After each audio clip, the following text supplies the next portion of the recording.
Master Your Emotions. A Practical Guide to Overcome Negativity and Better Manage Your Feelings.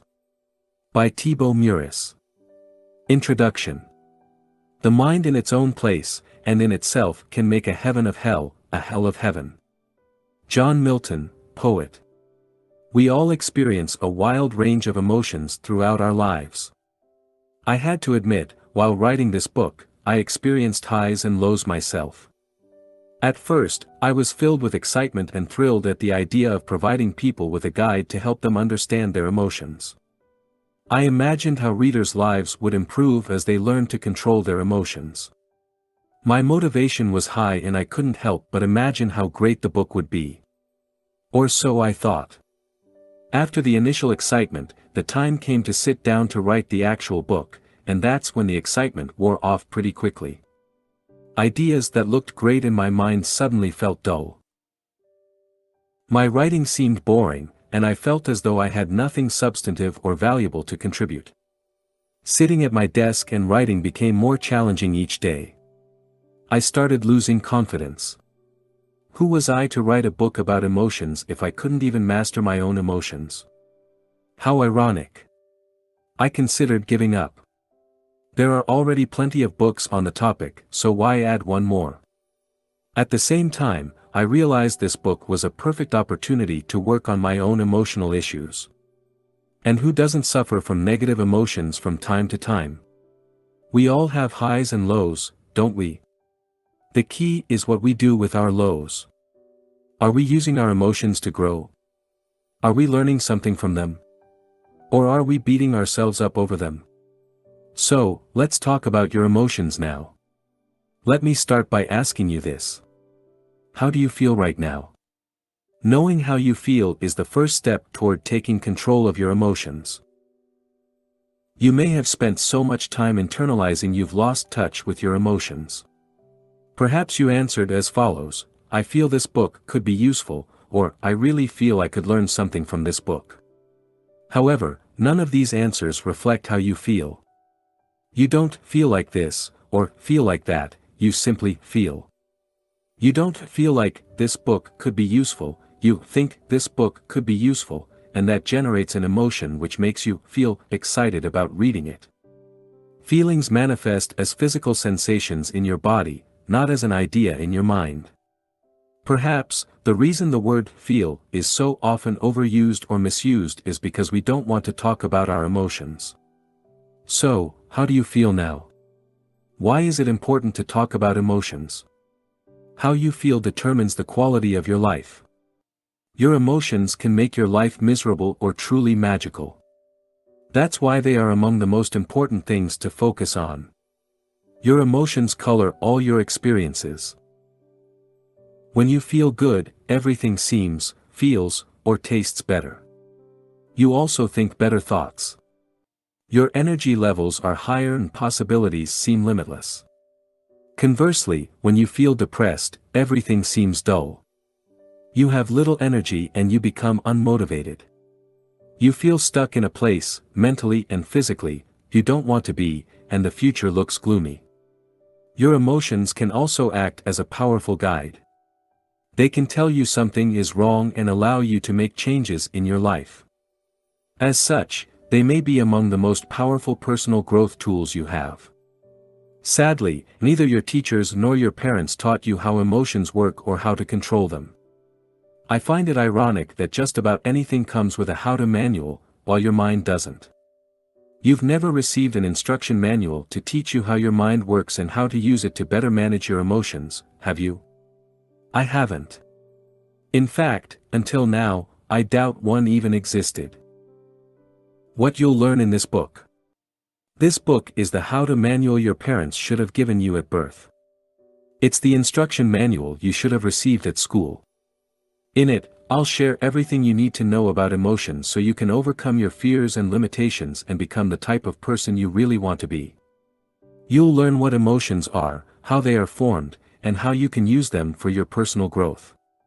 You'll also learn how to deal with negative emotions and condition your mind to create more positive emotions. It is my sincere hope and expectation that, by the end of this book, you will have a clear understanding of what emotions are and will have all the tools you need to start taking control of them. More specifically, this book will help you understand what emotions are and how they impact your life, identify negative emotions that control your life and learn to overcome them, change your story to take better control over your life and create a more compelling future, and reprogram your mind to experience more positive emotions.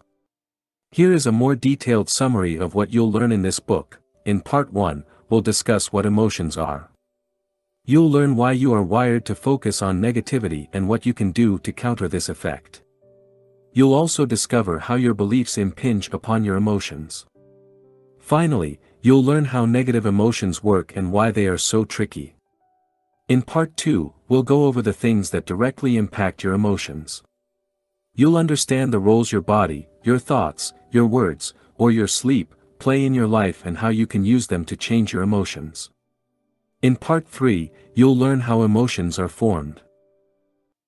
You'll also learn how to condition your mind to experience more positive emotions. And finally, in Part 4, we'll discuss how to use your emotions as a tool for personal growth.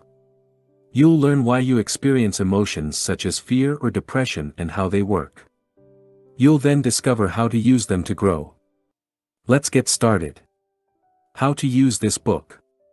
I encourage you to read all the way through this book at least once. After that, I invite you to revisit the book and focus on the sections you want to explore in more depth. In this book, I include a number of different exercises. Though I don't expect you to go through them all, my hope is you'll pick some and apply them in your life. Remember, the results you'll get out of this book depend on how much time and effort you're willing to put in. If you feel this book could be of any use to your family members or friends, make sure to share it with them. Emotions are complex and I believe it would benefit us all to deepen our understanding of the topic. Part 1. What emotions are. Have you ever wondered what emotions are and what purpose they serve? In this section, we'll discuss how your survival mechanism affects your emotions. Then, we'll explain what the ego is and how it impacts your emotions. Finally, we'll discover the mechanism behind emotions and learn why negative emotions can be so hard to deal with. 1. How your survival mechanism affects your emotions. Why people have a bias towards negativity. Your brain is designed for survival, which explains why you're able to read this book at this very moment.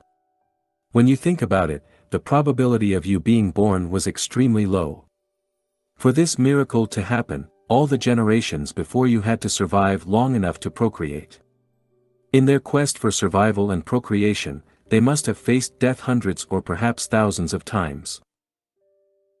Fortunately, unlike your ancestors, you're, probably, not facing death every day. In fact, in many parts of the world, life has never been safer. Yet, your survival mechanism hasn't changed much. Your brain still scans your environment looking for potential threats. In many ways, some parts of your brain have become obsolete. While you may not be seconds away from being eaten by a predator, your brain still gives significantly more weight to negative events than to positive ones. Fear of rejection is one example of a bias toward negativity. In the past, being rejected from your tribe would reduce your chances of survival significantly. Therefore, you learn to look for any sign of rejection, and this became hardwired in your brain. Nowadays, being rejected often carries little or no consequence to your long-term survival. You could be hated by the entire world and still have a job, a roof and plenty of food on the table, yet, your brain is still programmed to perceive rejection as a threat to your survival. This is why rejection can be so painful. While you know most rejections are no big deal, you nevertheless feel the emotional pain. If you listen to your mind, you may even create a whole drama around it. You may believe you aren't worthy of love and dwell on a rejection for days or weeks. Worse still, you may become depressed as a result of this rejection. In fact, one single criticism can often outweigh hundreds of positive ones. That's why, an author with 55-star reviews is likely to feel terrible when they receive a single one-star review. While the author understands the one-star review isn't a threat to her survival, her authorial brain doesn't. It likely interprets the negative review as a threat to her ego, which triggers an emotional reaction. The fear of rejection can also lead you to overdramatize events. If your boss criticized you at work, your brain may see the event as a threat and you now think, what if I'm fired? What if I can't find a job quickly enough and my wife leaves me? What about my kids? What if I can't see them again? While you are fortunate to have such an effective survival mechanism, it is also your responsibility to separate real threats from imaginary ones. If you don't, you'll experience unnecessary pain and worry that will negatively impact the quality of your life. To overcome this bias towards negativity, you must reprogram your mind. One of a human being's greatest powers is our ability to use our thoughts to shape our reality and interpret events in a more empowering way. This book will teach you how to do this. Action Step. Complete the corresponding exercise in the workbook, Section 1. What emotions are? 1. Bias towards negativity. Why your brain's job isn't to make you happy. Your brain's primary job is not to make you happy, but to ensure your survival. Thus, if you want to be happy, you must take control of your emotions rather than hoping you'll be happy because it's your natural state. In the following section, we'll discuss what happiness is and how it works. How dopamine can mess with your happiness. Dopamine is a neurotransmitter which, among other functions, plays a major role in rewarding certain behaviors. When dopamine is released into specific areas of your brain, the pleasure centers, you get a high. This is what happens during exercise, when you gamble, have sex, or eat great food. One of the roles of dopamine is to ensure you look for food so you don't die of starvation, and you search for a mate so you can reproduce. Without dopamine, our species would likely be extinct by now. It's a pretty good thing, right? Well, yes and no.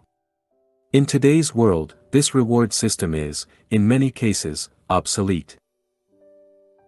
While in the past, dopamine was linked to our survival instinct, the release of dopamine can now be generated artificially. A great example of this effect is social media, which uses psychology to suck as much time as possible out of your life. Have you noticed all these notifications that pop up constantly? They're used to trigger a release of dopamine so you stay connected, and the longer you stay connected, the more money the services make. Watching pornography or gambling also leads to a release of dopamine, which can make these activities highly addictive. Fortunately, we don't need to act each time our brain releases dopamine. For instance, we don't need to constantly check our Facebook news feeds just because it gives us a pleasurable shot of dopamine. Today's society is selling a version of happiness that can make us unhappy.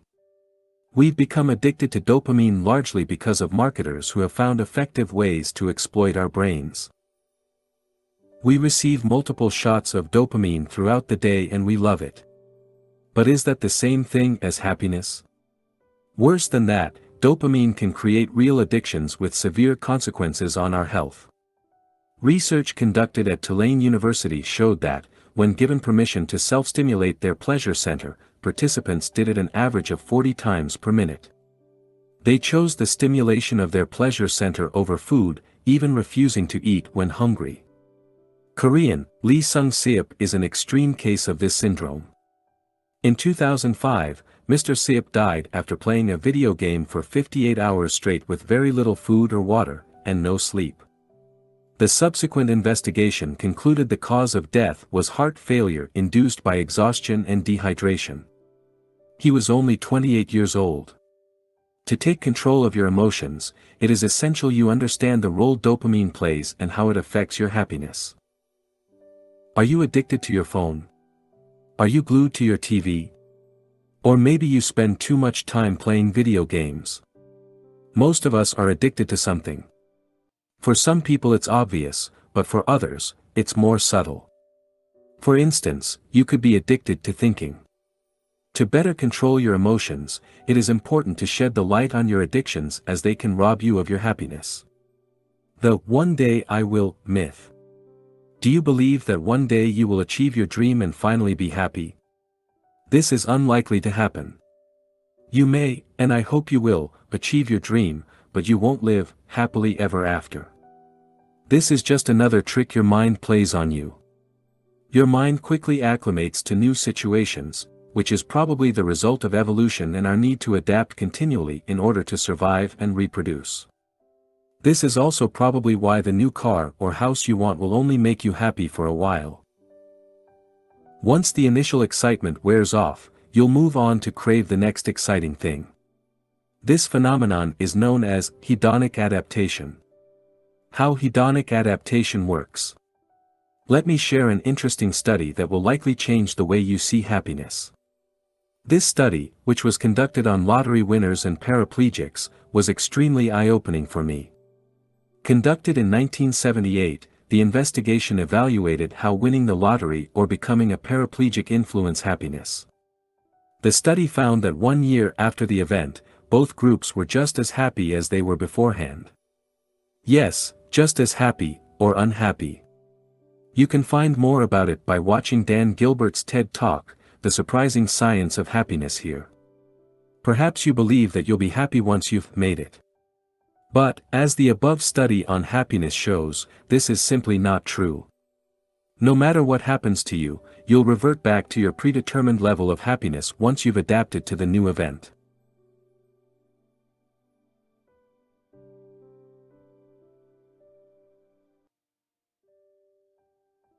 This is how your mind works. Does that mean you can't be happier than you are right now? No. What it means is that, in the long run, external events have very little impact on your level of happiness. In fact, according to Sonia Lyubomirsky, author of The How of Happiness, 50% of our happiness is determined by genetics, 40% by internal factors, and only 10% by external factors. These external factors include such things as whether we're single or married, rich or poor, and similar social influences. This suggests, only 10% of your happiness is linked to external factors, which is probably way less than you thought. The bottom line is this: your attitude towards life influences your happiness, not what happens to you.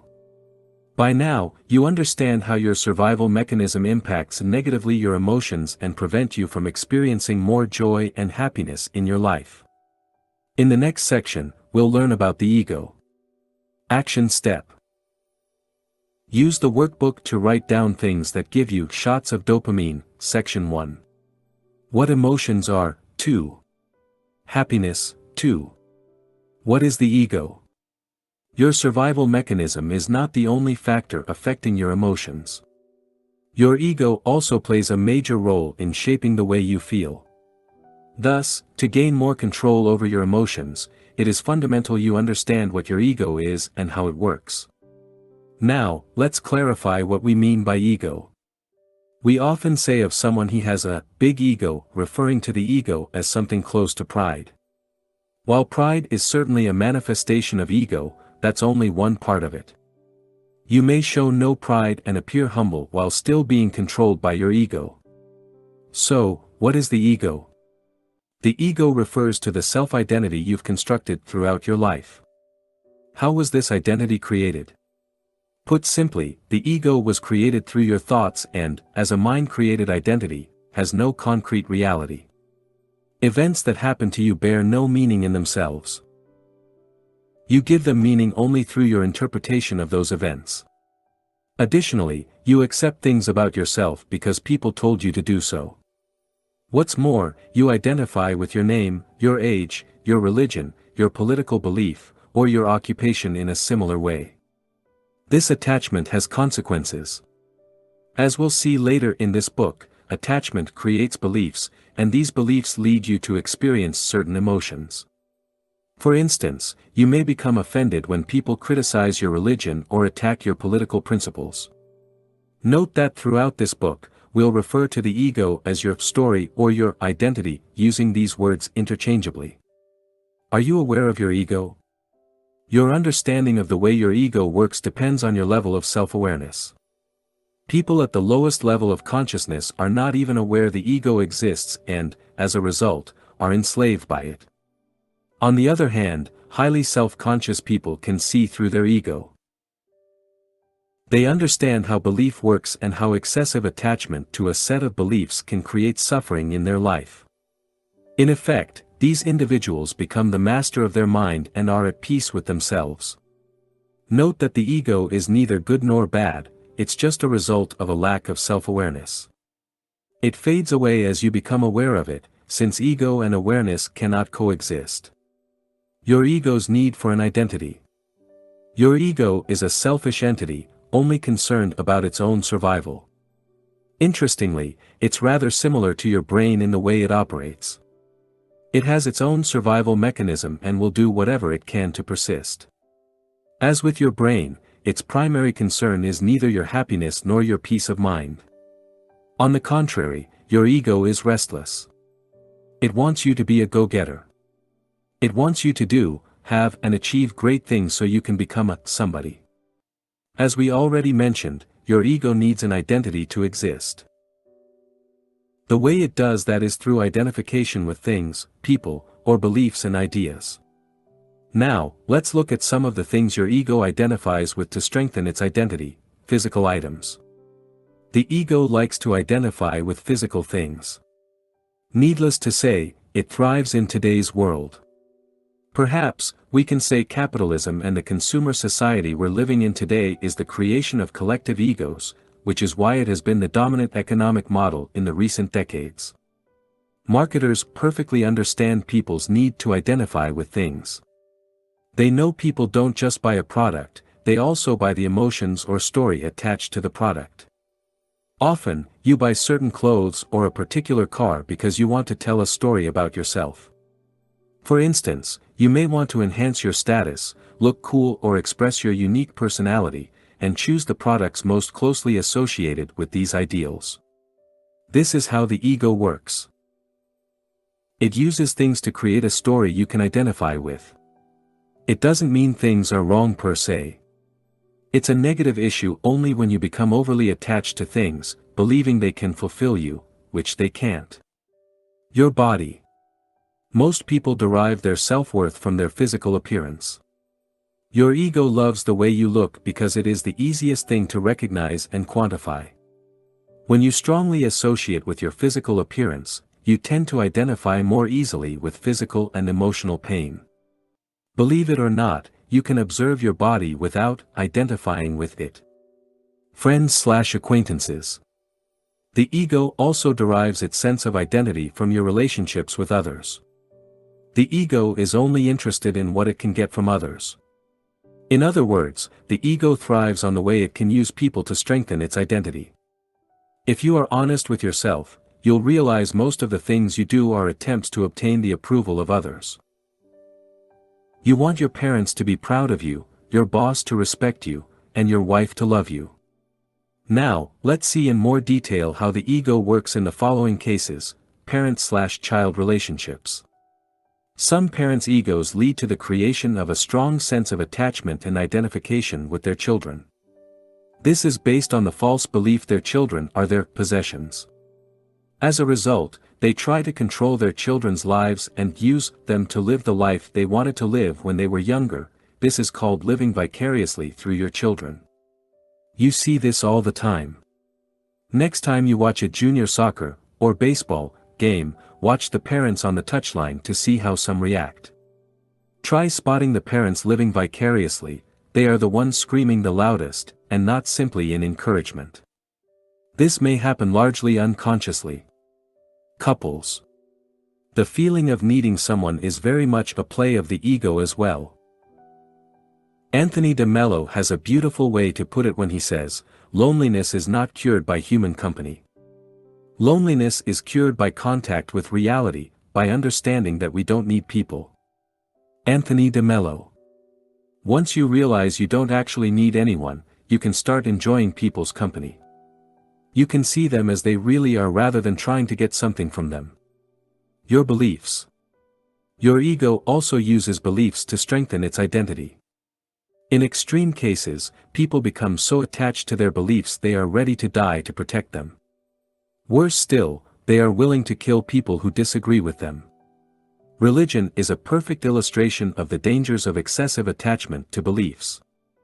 The ego will use any belief to strengthen its identity, whether these beliefs are religious, political, or metaphysical. Other objects of identification. Now let's have a look at a non-exhaustive list of things your ego generally derives its identity from: your body, your name, your gender, your nationality, your culture, your family/friends, your beliefs, political beliefs, religious, etc. Your personal story, your interpretation of the past, your expectations regarding the future. Your problems, illnesses, financial situation, victim mindset, etc. Your age. Your job. Your social status. Your role, as employee, homemaker, parental status, employment status, etc. Material items, your house, car, clothes, phone, etc. Your desires. The ego's main characteristics. Here are some main characteristics of the ego. The ego tends to equate having with being, which is why the ego likes to identify with objects. The ego lives through comparison. Your ego likes to compare itself with other egos. The ego is never satisfied. Your ego always wants more. More fame, more stuff, more recognition, and so on. The ego's sense of self-worth often depends on the worth you have in the eyes of others.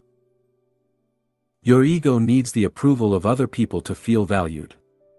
The ego's need to feel superior. Your ego wants to feel superior to other egos. It wants to stand out and needs to create artificial separations to do that. Here are some stratagems it employs, enhancing its value through people. If you have smart/famous friends, your ego will associate with them to strengthen its identity. This is why some people love to tell others how smart, rich, or famous their friends are. Gossiping. People gossip because it makes them feel different and superior in some way. This is why some people like to put other people down and talk behind their back. It makes them, and everybody else in their gossiping group, feel superior. Manifesting an inferiority complex. This hides a desire to be better than others. Yes, even in this case, people want to feel superior. Manifesting a superiority complex. This hides the fear of not being good enough. Looking for fame. This offers the illusion of superiority, which is why people often dream of becoming famous. Being right. The ego loves to be right. It's a great way for it to affirm its existence.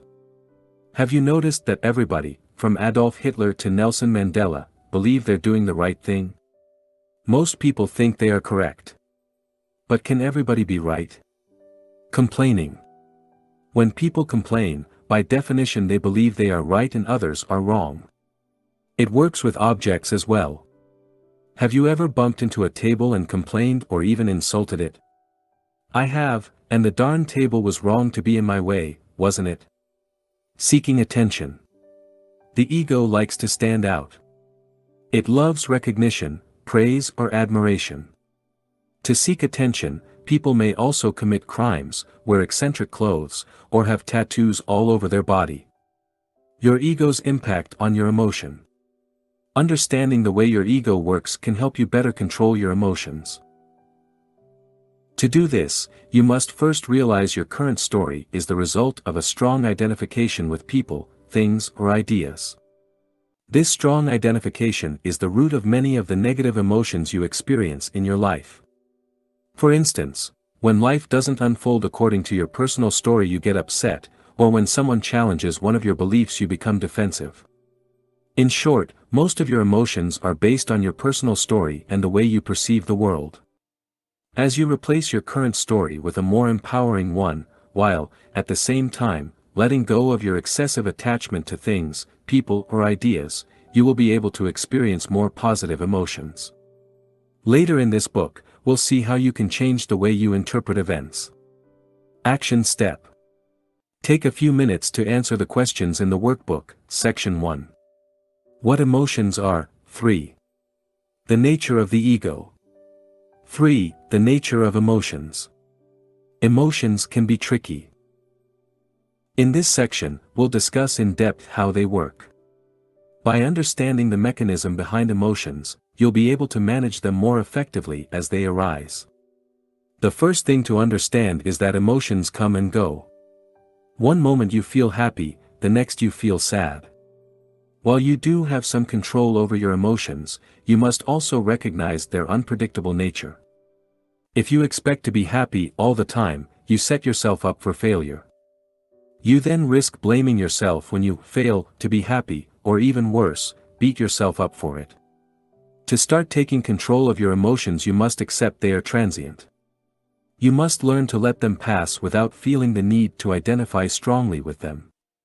You must allow yourself to feel sad without adding commentaries such as, "I shouldn't be sad," or "What's wrong with me?" Instead, you must allow reality to just be. No matter how mentally tough you are, you'll still experience sadness, grief or depression in your life, hopefully not at the same time, and not continually.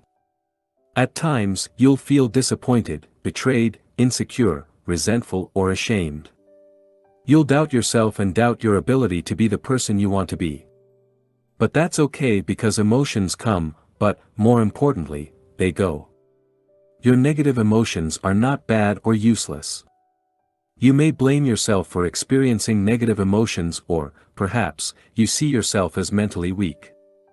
You may even believe something is wrong with you. However, despite what your inner voice may say, your emotions aren't bad. Emotions are simply emotions. Nothing more. As such, being depressed doesn't make you less of a person than you were 3 weeks ago when you were happy. Feeling sad now doesn't mean you'll never be able to laugh again. Remember this: the way you interpret emotions, as well as the blame game you engage in, creates suffering, not the emotions themselves. In fact, negative emotions can actually be helpful. Sometimes, you need to touch rock bottom before you can reach the top. Even the toughest people on earth become depressed. Elon Musk never imagined he would have a mental breakdown, but he did, and he bounced back. After losing his fiancée, Abraham Lincoln was depressed for months. This tragic event didn't prevent him from becoming President of the United States. Negative emotions often serve a purpose. They may serve as a wake-up call. They may help you learn something positive about yourself. Of course, when you're under their spell, it may be difficult to look at the bright side of things, but in hindsight, you may realize emotions, even sad ones, had their role to play in your ultimate success. The positive role of negative emotions. Your emotions are not here to make your life harder, but to tell you something. Without them, you wouldn't grow. Think of your negative emotions as the emotional equivalent of physical pain. While you hate being in pain, if you didn't have pain, chances are you would be dead by now. Physical pain sends a powerful signal that something is wrong, nudging you to take action of some kind. It could be to consult your doctor, which may lead you to undergo surgery, change your diet, or increase exercise. Without physical pain, you wouldn't do any of these things and your situation would worsen, potentially leading to a premature death. Emotions work the same way. They signal you to do something about your current situation. Perhaps, you need to let go of some people, quit your job, or remove a disempowering story that creates suffering in your life. The fleeting nature of emotions. No matter how depressed you are, how much grief you're experiencing, or how horrible you feel at a given point in time, this shall pass. Look at some of the negative emotions you experienced in the past. Remember the worst times in your life. During these most difficult periods, you were probably so caught up in your emotions you imagined never being able to escape them. You couldn't imagine being happy again. But even these episodes ended. Eventually, the clouds dissipated and the real you shone again. Your emotions come and they go. Your depression will go, your sadness will vanish and your anger will fade away. Bear in mind, if you experience the same emotions repeatedly, it probably means you hold disempowering beliefs and need to change something in your life. We'll discuss how later. If you suffer from severe, chronic depression, it might be a good idea to consult a specialist. The trickiness of emotions. Have you ever felt you'll never be happy again? Have you ever been so attached to your emotions you thought they'll never go away? Don't worry, it's a common feeling. Negative emotions act as a filter that taints the quality of your experiences. During a negative episode, every experience is perceived through this filter. While the world outside may remain the same, you will experience it in a completely different way based on how you feel. For instance, when you're depressed, you don't enjoy the food you eat, the movie you see, or the activities in which you engage. You only see the negative side of things, feeling trapped and powerless. On the other hand, when you're in a positive mood, everything in life appears better. Food tastes great, you're naturally friendlier, and you enjoy all the activities you partake in. You may now believe that, armed with the knowledge you have gained from this book, you'll never be depressed again. Wrong. You'll keep experiencing sadness, frustration, depression, or resentment, but hopefully, each time these occur, you'll become wiser and wiser, remembering that this too shall pass. I have to admit, I can easily be fooled by my emotions. While I know I am not my emotions, I still give them too much credit and fail to realize they are just temporary visitors. More importantly, I fail to remember they are not me. Emotions always come and go, but I remain. Once the emotional storm has passed, I generally feel like an idiot for having taken my emotions so seriously. Do you? Interestingly, external factors might not be, and often aren't, the direct cause of a sudden change in your emotional state. You can be in the exact same situation, with the same job, the same amount of money in your bank account, and have the same problems as always, but experience radically different emotional states. In fact, if you look at your past, this is often what happens. You are mildly depressed for a couple of hours or a few days, before bouncing back to your default emotional state. During this period of emotional stress, your environment doesn't change at all. The only thing that changes is your internal dialogue. I encourage you to make a conscious effort to notice whenever such events happen and start seeing through your emotions' trickery. You might want to go one step further and record these events in a journal. By doing so, you will gain a deeper understanding of how emotions work and, as a result, you will be better equipped to manage them. The evil power of emotions. An emotion usually represents an amplified energized thought pattern, and because of its often overpowering energetic charges, it is not easy initially to stay present enough to be able to watch it. It wants to take you over, and it usually succeeds, unless there is enough presence in you. Eckhart Tolle, The Power of Now. Negative emotions are like a spell. While you're under their influence, breaking free from them seems impossible. You may know dwelling on the same thoughts is pointless, yet you can't help but go along with the flow. Feeling an intense pull, you keep identifying with your thoughts and, as a result, feel worse and worse. When this happens, no rational argument seems to work. The more these emotions fit your personal story, the stronger the pull becomes. For instance, if you believe you aren't good enough, you may experience negative emotions such as guilt or shame each time you judge what you do is not good enough. Because you've experienced these emotions so many times before, they have become an automatic response. For more information on how the identification with emotions works, refers to the section Identification. The filtering power of emotions. Your emotional state can drastically affect your outlook on life, leading you to act and behave differently. When you're in a positive state, you have more energy available.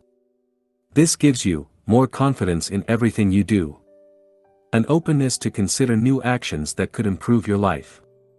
The ability to leave or break out of your comfort zone, more emotional room to persevere during tough times, better ideas and enhanced creativity, and easy access to positive emotions within the same emotional range. When you're in a negative state of mind, you have less energy available, giving you a lack of confidence that affects everything you do, a lack of motivation that reduces the scope of actions you're willing to take. A reluctance to take on new challenges and leave your comfort zone. A reduced ability to persevere in face of setbacks, and a propensity to attract negative thoughts within the same emotional range. Let's have a look at a real example. Real-life example. Let me share with you a real example from my own life. Both cases happened under the same external conditions. The only difference was my emotional state at the time. Case 1, feeling excited about my online business, more confidence in everything I do, I feel as though my ideas are good. I'm excited to work on my books and eager to write articles. I am open to sharing my work and promoting it. An openness to consider new courses of action, I am open to new ideas or to work on a new project. I can think of ways to collaborate with other authors and start building a new coaching program to offer my audience. The ability to get out of my comfort zone, it becomes easier for me to push myself beyond my comfort zone. I may contact people I don't know, or run Facebook Lives for instance. More emotional room to persevere, I stick to my projects even when I lack motivation. Better ideas and enhanced creativity, I am open to new ideas. I might come up with new ideas for books, articles or other creative projects. Easy access to more positive emotions, I attract more positive emotions. At the same time, my mind rejects negative thoughts more easily, by refusing to identify with them. Case 2, feeling mildly depressed due to my lack of results, a lack of confidence, I start doubting myself and all the projects I'm currently working on. Suddenly, everything I do becomes useless or not good enough. Thoughts like, what's the point, I'm not going to make it, or I'm stupid, cross my mind. Needless to say, promoting myself becomes a major challenge. A lack of motivation, I don't feel like doing anything. I'm attacked by, and am unable to escape, negative thoughts. I have the same negative thoughts again and again, which repeat like a broken record. They seem so real and taint all my experiences. A difficulty to take on new challenges, I have little energy left over to leave my comfort and undertake challenging projects. A reduced ability to persevere, I have difficulty finishing tasks and I procrastinate over tasks I should be working on. A propensity to attract negative thoughts, I attract more and more negative thoughts. Although these thoughts may have been crossing my mind before, now they stick fast. By identifying with these thoughts, I generate more negative emotions. Both cases happened only a few days apart. The external environment was the exact same, but my emotional state was radically different and led me to take different actions. The magnetic power of emotions. Your emotions act like magnets. They attract thoughts on the same wave. That's why, when you're in a negative state, you easily attract other negative thoughts, and by latching onto these thoughts you make the situation worse. As Eckhart Tolle wrote in The Power of Now, often, a vicious circle builds up between your thinking and the emotion, they feed each other. The thought pattern creates a magnified reflection of itself in the form of an emotion, and the vibrational frequency of the emotion keeps feeding the original thought pattern. Eckhart Tolle. Now, let's see what you can do to break free from that magnetic power. Breaking the magnetic power of emotions. Let's say you have a bad day at work and you're in a terrible mood. The negative state you're in causes you to attract more negative thoughts. Suddenly, you fixate on the fact you're still single at 30 and start beating yourself up over it.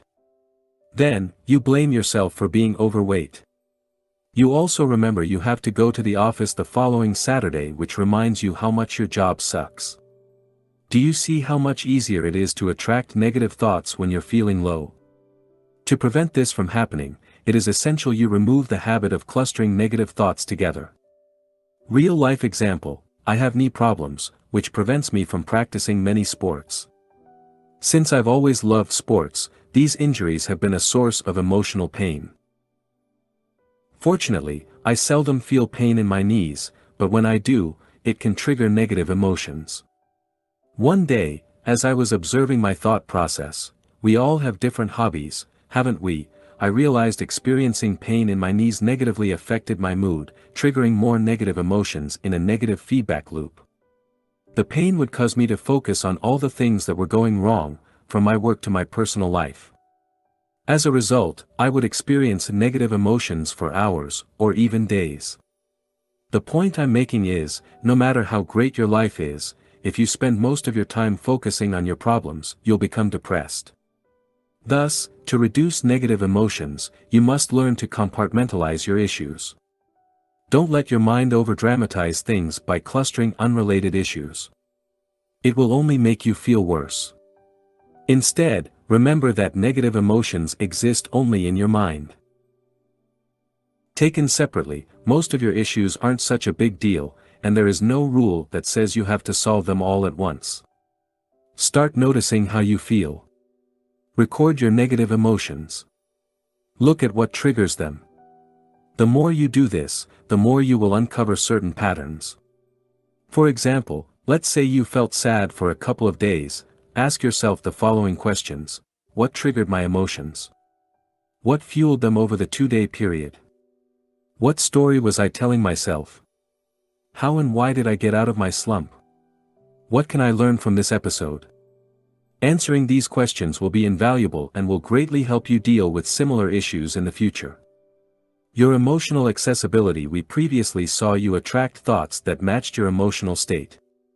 The opposite is also true. You can't attract thoughts that are out of sync with how you feel at any given time. Even if you tried to think positive thoughts, your mind wouldn't be receptive to them. This is why during periods of sadness, while positive thoughts may cross your mind from time to time, you won't be able to associate with them and you won't be able to change your emotional state. Your emotional set point. Have you ever been told to cheer up when you were grieving, or express gratitude when you were depressed? Did it help? It probably didn't. This is because the emotional state you were in didn't allow you access to these emotions. In their book, Ask and It Is Given, Esther and Jerry Hicks offer a model to explain how emotional ranges are connected and how we can move up the ladder from negative to more positive emotions. For instance, in this model, depression or hopelessness is at the bottom of the ladder, followed by anger. What it means is that when you feel depressed, signs of anger indicate you're climbing the emotional ladder. This makes sense.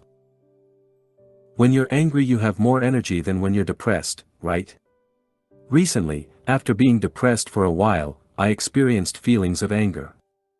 For some reason, I got tired of the stories and excuses running through my mind, and I used the anger as a fuel to complete the tasks I had been avoiding. As a result, I was able to create momentum and climb the emotional ladder. Whenever you experience negative emotions, watch for emotions that give you more energy. So-called negative emotions like anger can help you overcome even more disempowering emotions, like hopelessness. Only you know how you feel. Therefore, if anger feels better, accept it. Emotions and mental suffering. Did you know you create a lot of unnecessary pain in your life? Each time you lock on to a thought, or hold on to an emotion, you suffer. A great example of this is how you react to physical pain. Whenever you feel pain, your first reaction is to interpret it. When you do so, you generate negative thoughts. Your identification with these thoughts is what creates mental suffering. Below are some of the thoughts that may cross your mind in these situations. What if this pain never goes away? What if I can't do X, Y, Z anymore because of the pain? What if it gets worse? What if I need to undergo surgery? What if I can't go to work? I have an important project I must finish on time. With this pain, today's going to be challenging. I don't have money. How will I pay hospital bills if things get worse? This internal dialogue creates suffering but does nothing to help solve the problem. You can still function properly and take appropriate actions without dwelling on any of the above worries. Negative emotions are not the problem, the mental suffering you create out of these emotions is. Another example of mental suffering is procrastination. Have you ever delayed starting a task for days or weeks just to realize it wasn't a big deal once you'd completed it? I have. What was the most exhausting part, the task itself, or the time you spent worrying about it? Or perhaps you didn't sleep long enough and keep telling yourself today's going to be a rough day. As you imagine all the tasks you need to do, you already feel exhausted. Psychologists have shown that mental suffering is what consumes most of your energy. After all, sitting at a desk all day shouldn't be that tiring, yet many of us feel exhausted at the end of the day. In his classic book, How to Stop Worrying and Start Living, Dale Carnegie wrote the following: one of America's most distinguished psychiatrists, Dr. A. Brill, goes even further. He declares, 100% of the fatigue of the sedentary worker in good health is due to psychological factors, by which we mean emotional factors. Dale Carnegie. People inflict a tremendous amount of suffering on themselves. As you continue reading this book, you'll realize the idiocy of this activity. You'll notice people around you dwelling on a past they cannot alter. You'll see your family members and friends worrying about a future they cannot predict. You'll witness people having the same repeated thoughts, running in circles to fight a problem that exists only in their mind. For thousands of years, mystics have told us that problems are in our mind. They have repeatedly invited us to look within. Yet, today, how many people are listening? Too many of us are addicted to our problems. Instead of letting go, we complain, we play the victim, we blame other people, or we discuss our problems without doing anything to solve them. To reduce this mental suffering, we must refuse to interpret our emotions in a negative and disempowering way. Why problems don't exist? If we go one step further and look at reality in an objective way, we can say that problems don't actually exist. Here is why: what you don't focus on doesn't exist. A problem only exists when you give it your attention. From your mind's perspective, what you don't give any thought to doesn't exist. Let's take a hypothetical example. Imagine you lost your legs. If you accept that fact immediately and refuse to give it any thought, there will be no problem and thus, no mental suffering. You would simply be living in reality. Of course, that's usually not what happens. A problem exists only in time. A problem can only exist in the past or in the future. And where do the past and future exist? In your mind. To acknowledge a problem, you must use your thoughts, and thoughts exist in time, not in the present moment. A problem needs to be labeled as a problem to actually exist. A problem exists only when you interpret a situation as being a problem. Otherwise, there is no problem. This concept may be hard to grasp at first, but it's a key theory. In the next section, we'll look at the different components affecting your emotions. Action step. Explore the nature of emotions using the workbook, Section 1. What emotions are. 4. The nature of emotions. Part 2. What impacts your emotions? Your mind operates on the famous computing principle of GIGO, garbage in, garbage out. If you do ill, speak ill, and think ill, the residue is going to leave you sick. If you do well, speak well, and think well, the outcome is going to be well. OSAMT. Emotions are complex, and a variety of factors influence how you feel. In this section, we'll cover some of the elements affecting what drives your emotions. The good news is, you have some control over them. If we exclude spontaneous emotional reactions resulting from your survival mechanism, most of your emotions are self-created. They result from the way you interpret thoughts or events. However, these aren't the only elements that affect your emotional state. Your body, your voice, the food you eat, or how much you sleep, also play a role in determining the quality of your emotions and therefore the quality of your life. Let's see how each of these elements impact your emotions. 4. The impact of sleep on your mood. The quality of your sleep and how much of it you get affects your emotional state. You've probably experienced the side effects of sleep deprivation yourself. Perhaps, you felt grumpy, unable to concentrate, listless, or had difficulty dealing with negative emotions. Sleep deprivation can impact mood in many different ways. According to a survey performed on people suffering from anxiety or depression, most of the respondents reported receiving less than 6 hours sleep per night. Sleep deprivation also increases mortality risk.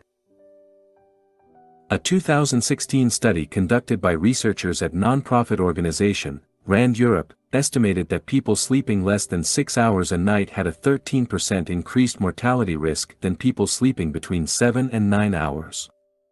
The same studies revealed that lack of sleep cost an estimated $411 billion per year to the United States economy. Interestingly, sleep deprivation also seems to reduce an individual's ability to enjoy positive experiences. One study shows that, while people who had enough sleep did experience a positive effect from such experiences, no such effect was generated in people who were sleep deprived. How to improve the quality of your sleep? There are many ways to improve the quality of your sleep. Let's go over some of them. Make sure your bedroom is pitch black.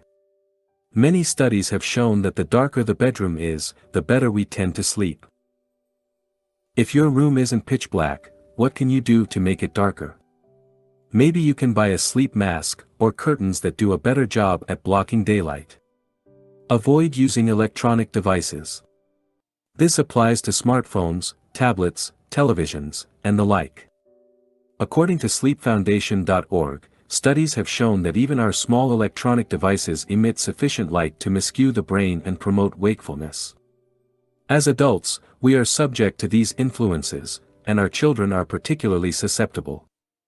A 2014 study published in PNAS showed that melatonin, a chemical which helps regulate sleep patterns, was reduced by 50% in participants who read with electronic devices rather than books. These participants took about 10 minutes longer to fall asleep and lost 10 minutes of deep sleep, also known as REM. Participants also reported feeling less alert in the morning. If your device has a light setting for nighttime use, it may still have a negative impact on your sleep, but just test the night setting and see if it makes a difference to your sleep patterns. If you absolutely have to use electronic devices at night, considering wearing glasses that block the blue light they emit. It's best to put the glasses on a few hours before you go to bed. Relax your mind. If you're like me, you may have all kinds of thoughts running through your head when it's time to fall asleep. I tend to get very excited about new ideas I have, or things I want to do. As a result, I often feel as though there are so many things I could have completed during the day, and these feelings make it difficult for me to sleep. Aside from turning off electronic devices before bed, I've found that listening to soothing music really helps. Reading a physical book can also help me relax, as long as I don't get too excited by the book, which has been known to happen. Avoid drinking too much water within 2 hours of going to bed. This one is obvious, but still worth mentioning. If you have to go to the bathroom in the middle of the night, it's going to interrupt your sleep pattern. This, of course, will probably make you more tired the next day. Have an evening ritual. This alone will help you fall asleep more easily. It's best to try going to bed at the same time every night, including the weekends. If you like to go out during the weekend and stay up late, this will present a challenge, but I encourage you to give it a try and see how it goes. An evening ritual will also help you stay on track with your morning ritual. It will be easier to wake up every day at the same time without feeling tired if you have a morning and a nighttime ritual. If you do go out and stay up late during the weekend, one thing you can do is still wake up as early as during the weekdays and have a couple of naps throughout the day as necessary. If you have difficulty sleeping well, try to implement some of the things mentioned above.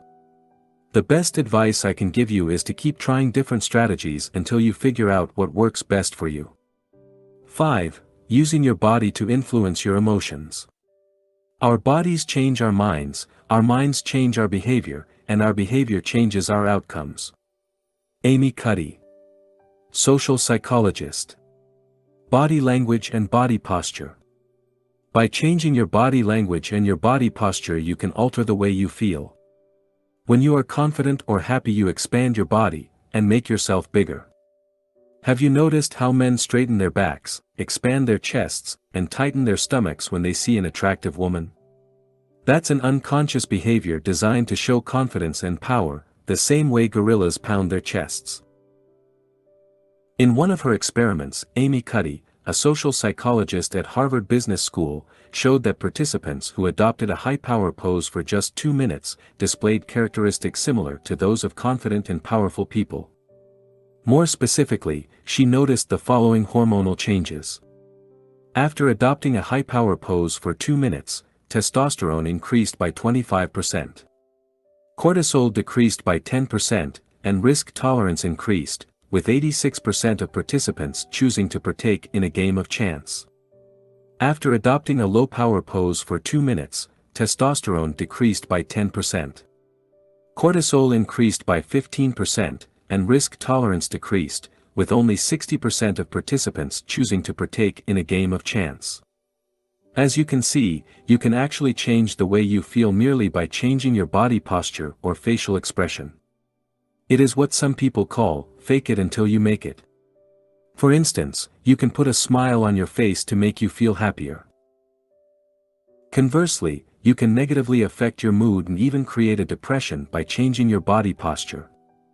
David K. Reynolds, in his book Constructive Living, explained how he changed his identity for his alter ego, David Kent, and created a depressed, suicidal patient. The goal was to be accepted as an anonymous patient into various psychiatric facilities to assess them from the inside. Note that he wasn't simulating depression, he was actually depressed. Psychological tests proved it. Here is how he created depression. Depression can be created by sitting slouched in a chair, shoulders hunched, head hanging down. Repeat these words over and over. There's nothing anybody can do. No one can help. It's hopeless. I'm helpless. I give up. Shake your head, sigh, cry. In general, act depressed and the genuine feeling will follow in time. David K. Reynolds, Constructive Living. The benefits of exercising. According to Michael Otto, professor of psychology at Boston University, failing to exercise when you feel bad is like explicitly not taking an aspirin when your head hurts. When the time came for David Kent to bring David K. Reynolds back to life, what do you think he needed to do? He needed to change his body position. Easy to say but hard to do when you're clinically depressed. Of course, he knew that better than anybody else. Still, he had to force himself to become physically active, despite not wanting to do so. As he started increasing his physical activity and getting busy, he felt better and better until he fully recovered. David Kent's story shows that regular exercising improves, not only your physical well-being, but also your mood. Studies have shown that exercising can treat mild to moderate depression as effectively as antidepressants. In one study, James Blumenthal, a clinical psychologist at Duke University, assigned sedentary adults with major depressive disorders to one of 4 groups: supervised exercise, home-based exercise, antidepressant therapy, or a placebo pill. After 4 months, Blumenthal found that patients in the exercise and antidepressant group had the highest rates of remission. In his conclusions, he stated that exercise has more or less the same effect as antidepressants. When he followed up with the same patients a year later, Blumenthal discovered that people who were still exercising regularly had lower depression scores than people who only exercised sporadically. Exercise seems to not only help treat depression, but also to prevent relapse. So, when it comes to mastering your emotions, make sure exercising is part of your toolbox. Fortunately, you don't have to run 10 miles a day to reap the benefits of exercise. Simply walking for 30 minutes, 5 days a week can work wonders. According to research published in PLOS Medicine, 2.5 hours moderate exercise a week could add 3.25 years to your lifespan. Another study of 5,000 people in Denmark showed that individuals who exercised regularly lived 5 to 7 years longer than sedentary counterparts. As for the benefits of exercising on your mood, they are both immediate and long-term. Professor of Psychology, Michael Otto, says you usually derive a mood enhancement effect within 5 minutes of partaking in moderate exercise. And, as we've just seen, exercising regularly improves your long-term mental health and can be as effective as antidepressants. What about you? What activity are you going to take on to improve your mental and physical health? 6. Using your thoughts to influence your emotions. You become what you think about all day long. RLPH Waldo Emerson, essayist and poet. Your thoughts define who you are and create your reality. That's why you should channel your thoughts towards what you want, not what you don't want. As the success expert Brian Tracy says, the key to success is to focus our conscious mind on things we desire, not things we fear. The benefits of meditation. In Buddhism, the mind is often referred to as the monkey mind, because Buddhists believe human thoughts are similar to a monkey relentlessly swinging through trees. They are all over the place and never seem to stop.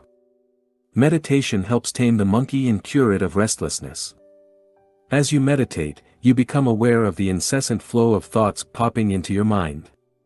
With practice, you learn to distance yourself from thoughts, reducing their power and their impact. As a result, you'll experience less negative emotions and feel more at peace.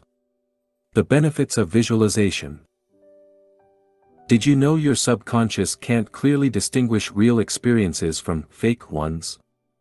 This means you can trick your mind by simulating desired experiences through visualization. The more details you visualize, the more your brain will interpret the experience as real. By using visualization to elicit positive feelings such as gratitude, excitement, or joy, you can condition your mind to experience more positive emotions, as we'll see in more depth in the section, Conditioning Your Mind. 7. Using your words to influence your emotions. Your words have more impact on your thoughts and behaviors than you might realize. Because your thoughts, words, and behaviors are all interconnected, they influence each other. For instance, when you lack confidence, you use certain words such as, "I'll try," "I hope," or "I wish." Conversely, using specific words can make you feel less confident. This also means you can boost your confidence by using certain words such as, "I will."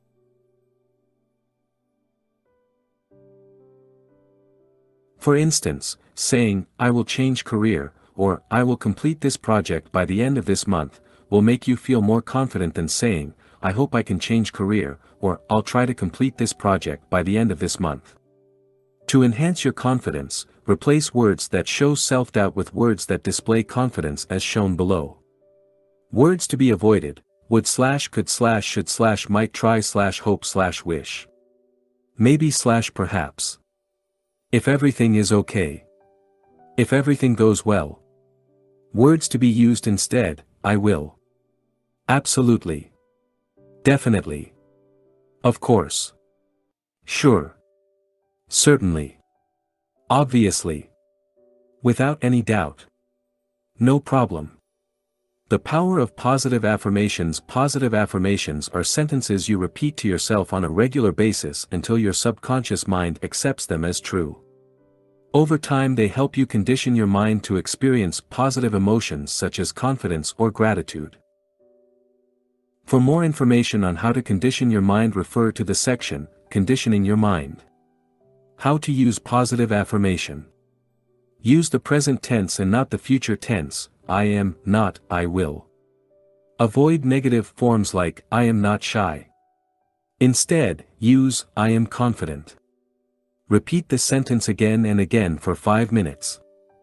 Do it every single day without exception for a month, and preferably longer.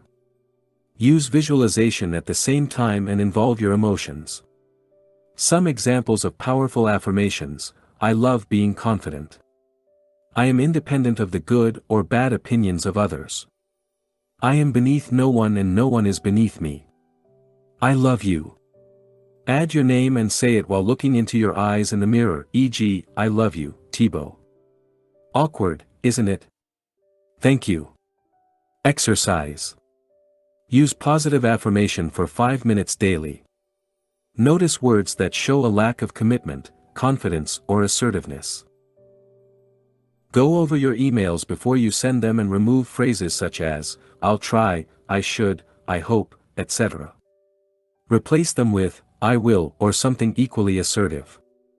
For the next 3 weeks, challenge yourself to avoid using words showing a lack of confidence. Additional tip, the world-famous life coach, Tony Robbins, has been using what he calls incantation for decades before meeting a client or holding a seminar. He uses both his body and certain phrases to put himself in the right state and to reach a level of absolute certainty. As you perform your own affirmations, try engaging your body as well. Remember, your words and your body affect your emotions. 8. How your breathing affects your emotions. You can stay without food or sleep for days, but you cannot survive past a few minutes without oxygen. While breathing should happen naturally, the truth is that many people don't know how to breathe properly. As a result, they don't generate as much energy as they could. These individuals tire more easily than others, which affects their mood and make them more prone to experience negative emotions. Proper breathing benefits you in different ways. Slowing your breathing helps reduce anxiety. In breath walk, breathing your way to a revitalized body, mind and spirit, Guru Charan Singh Khalsa and Yogi Bhajan mentioned the following benefits from slow breathing: 8 breathing cycles per minute, relief from stress and increased awareness. For breathing cycles per minute, intense feelings of awareness, increased visual clarity, heightens bodily sensitivity. 1 breathing cycle per minute, optimized cooperation between brain hemispheres, dramatic calming of anxiety, fear, and worry. Rapid breathing such as the breath of fire, allows you to release stress, be more alert and have more energy alongside with other benefits. You can watch a tutorial video here. For a more general overview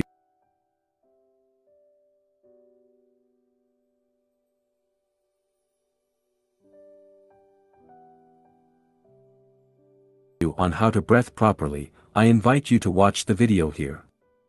For more on how to use breathing to change your mood, you can refer to Breath Walk, Breathing Your Way to a Revitalized Body, Mind and Spirit, or search out other books on breathing.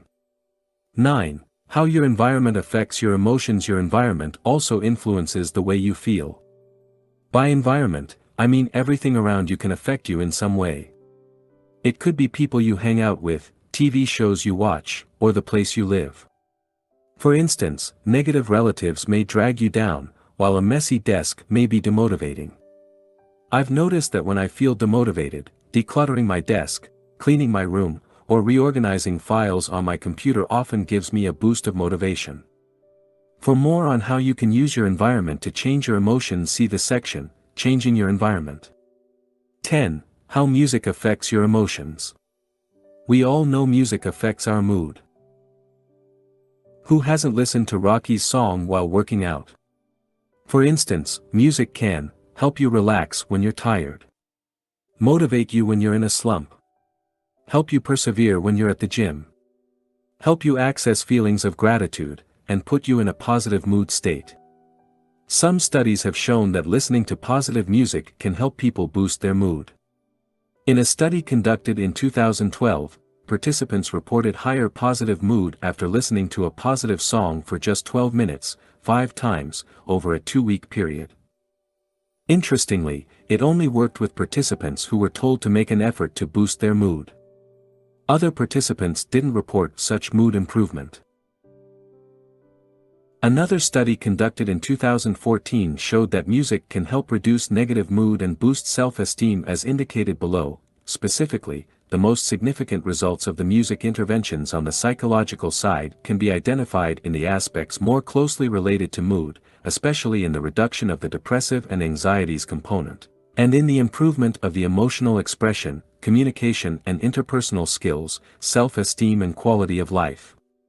Valerie N. Stratton, Ph.D. and Annette H. Zalanowski, of Penn State University, also studied the effect of music on mood. They asked their students to keep music diaries for 2 weeks. Stratton concluded that, not only did our sample of students report more positive emotions after listening to music, but their already positive emotions were intensified by listening to music. Interestingly, the music genre and the context in which students listened to the music didn't affect the result. Students' mood improved whether they listened to rock or classical music, or whether they were at home, driving, or socializing. Using music to condition your mind. You can go one step further and use the power of music to condition your mind by creating playlists tailored to your emotional needs.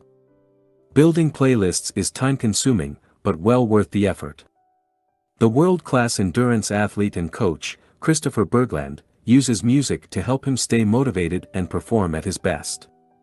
This is what he wrote in an article published in Psychology Today. As an athlete, I developed an ideal mindset for peak performance and used an arsenal of time-tested songs to fortify this alter ego and invincible state of mind.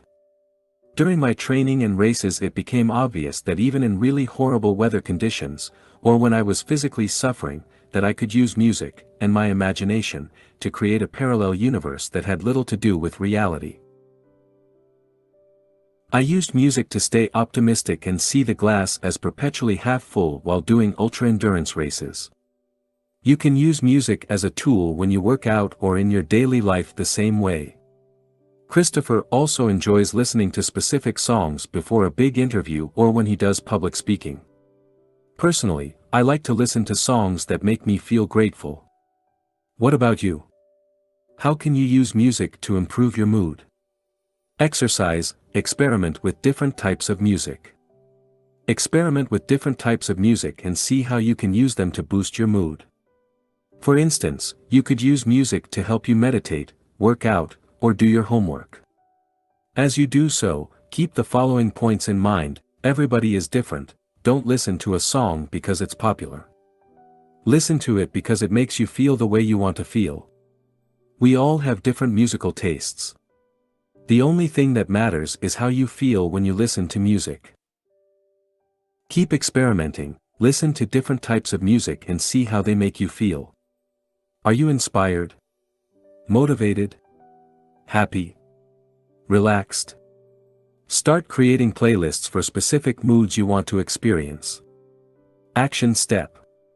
Use the workbook to design new strategies to better take control of your emotions. Section 2. What impact your emotions? Part 3.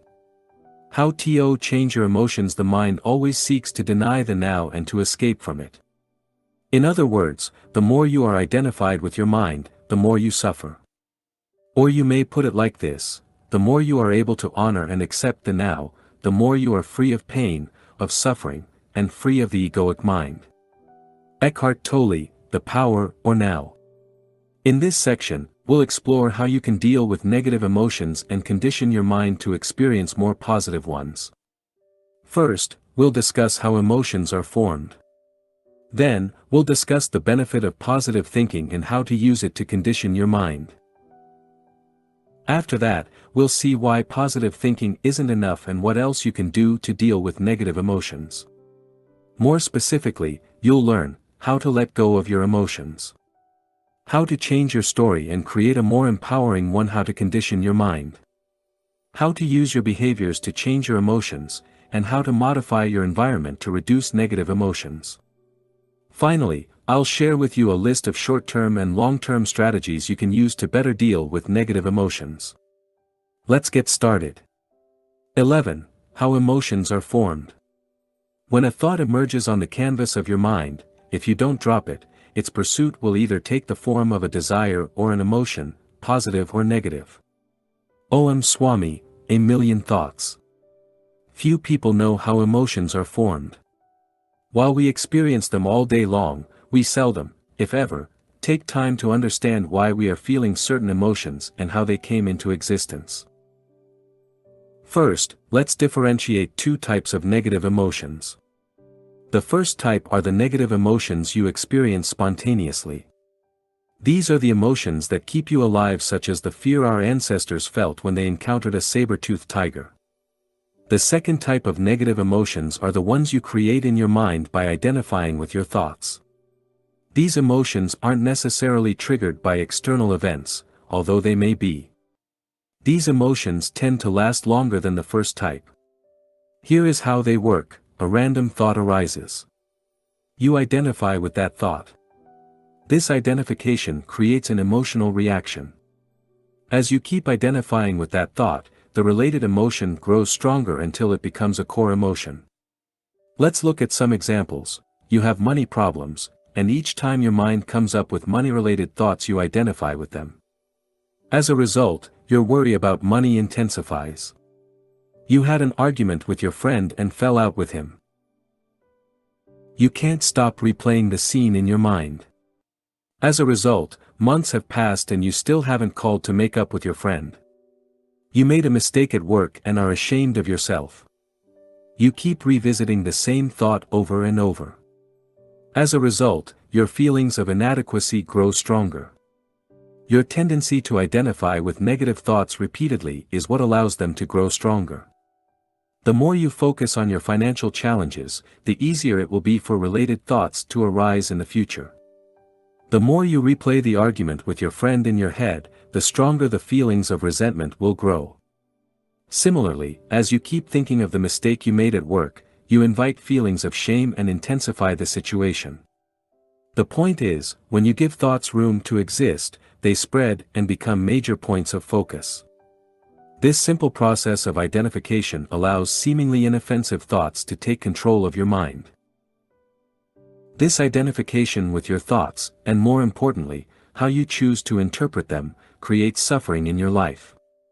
Now, let's see in more detail how your emotions are formed.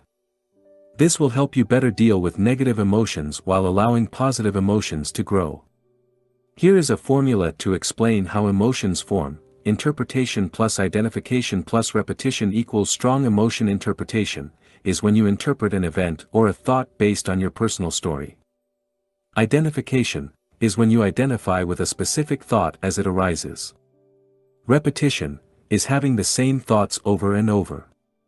Strong emotion is when you experience an emotion so many times it has become part of your identity. You then experience that emotion whenever a related thought or event triggers it. Altogether, interpretation, identification and repetition give room for emotions to grow.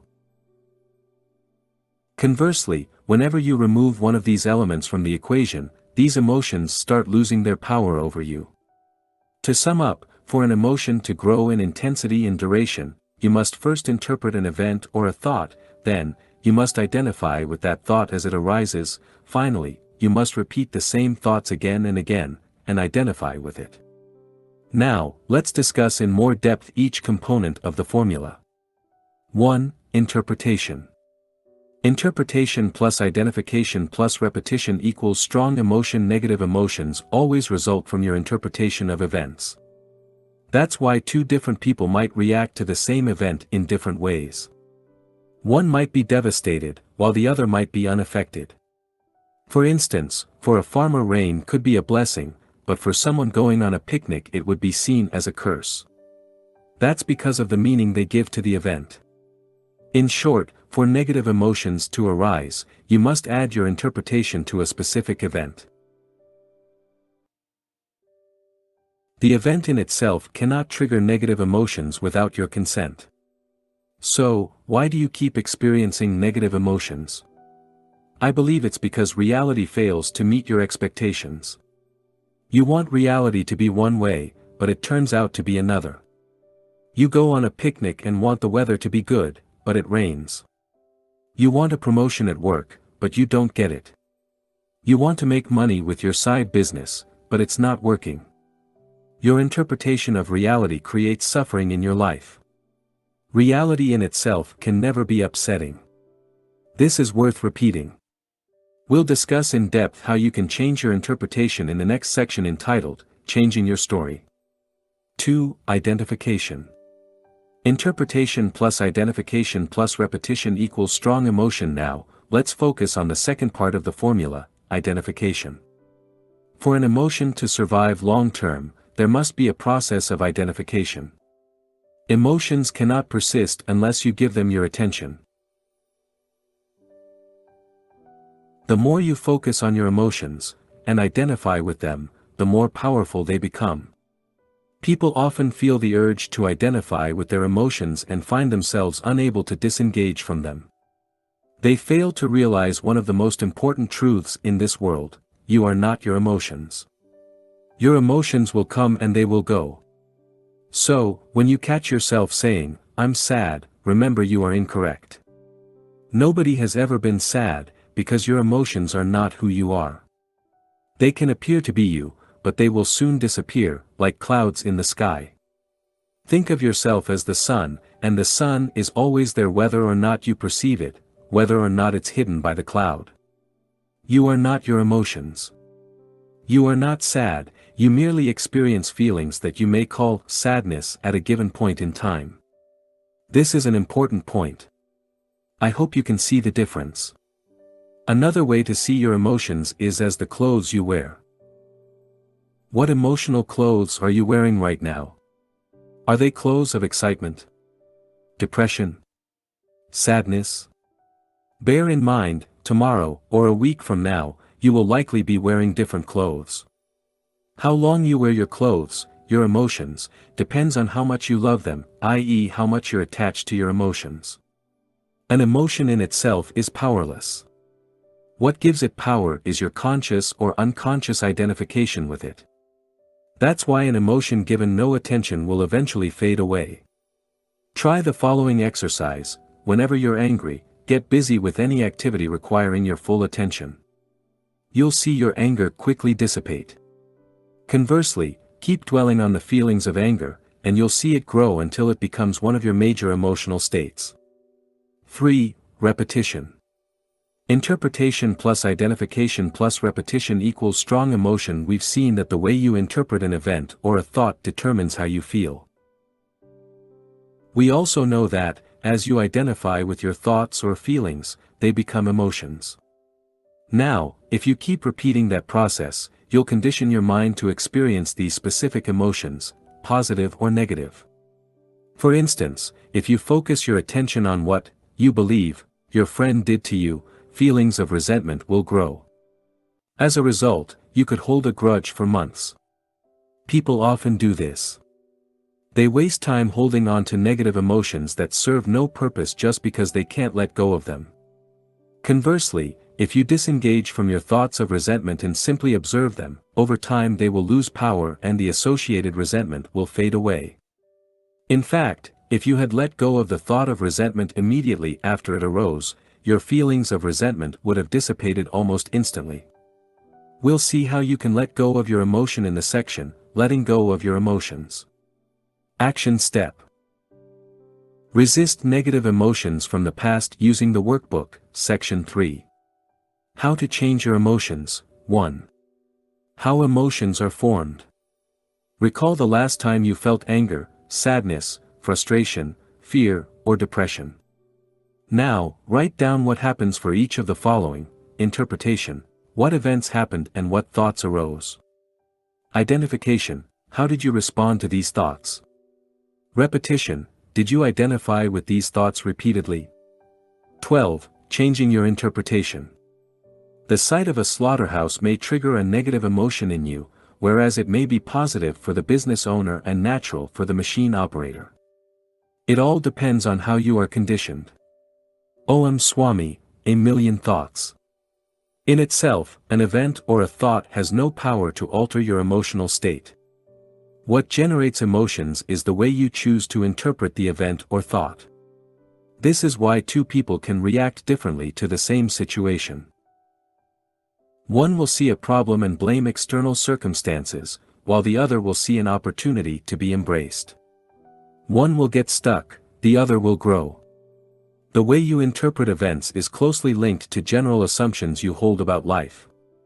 As such, it is essential we first delve into the underlying assumptions that lead to these interpretations. Exploring your assumptions. To enter a given emotional state, you made certain assumptions regarding how things should be. These assumptions constitute your subjective reality. Because you're convinced they are true, you don't question them. Below are some examples of assumptions you may have. Problems should be avoided. This is a problem. I should be healthy. I'll live at least until I'm 70. I must get married. Complaining is normal. There is nothing wrong with dwelling on the past. I need to worry about the future, and/or. Now, let's look at each one of these assumptions. Problems should be avoided. Many people want to get rid of their problems. But what if you can't, and what if you don't need to? For sure, some people have better problems than others, but everybody has problems. What if the assumption that you shouldn't have any problems is wrong? What if you need to learn how to dance in the rain and make the most of your problems? What if problems are just challenges to be overcome, and part of life? This is a problem. What if this thing you label as a problem is actually not a problem? What if it doesn't matter as much as you think? What if it's an opportunity in disguise? And how could you make it so? I should be healthy. We tend to take our health for granted, but we cannot guarantee we won't get sick tomorrow. What if your health is a blessing and not necessarily the default position? Wouldn't that make you think of your health in a different way? I'll live at least until I'm 70, you probably assume you'll live a long life, but what if that's not the case? Isn't living a long life a blessing rather than something you should take for granted? Unfortunately, some people die young, but that's the nature of reality. People say, he died too young, but is that correct? Isn't it more accurate to say that he just died? Neither too young nor too old. I must get married. Maybe, maybe not. That's just your interpretation. Shoulds are generally things society or your parents expect you to do, but it doesn't mean it has to be that way. These are often cultural norms or conditioned behaviors. Complaining is normal. Most complaining is a play of the ego and is not constructive. It doesn't help you and doesn't change anything. The only thing it does is strengthen your ego and offend people. Try to spend an entire week without complaining and see what happens. There is nothing wrong with dwelling on the past. You probably spend too much time dwelling on the past. Everybody does. But do you realize the past exists only in your mind? And do you realize you can't change it no matter what you do? Learning from your past is useful, dwelling on it isn't. I need to worry about the future. Worrying about the future is unavoidable to a certain extent, but it doesn't help. Instead, you should do the best you can in the present to avoid future problems. You don't need to have the perfect life to be happy. Happiness is a choice you need to make every day. You must practice it since, as we've seen before, external factors won't significantly affect your happiness. These are just some examples of assumptions you may hold.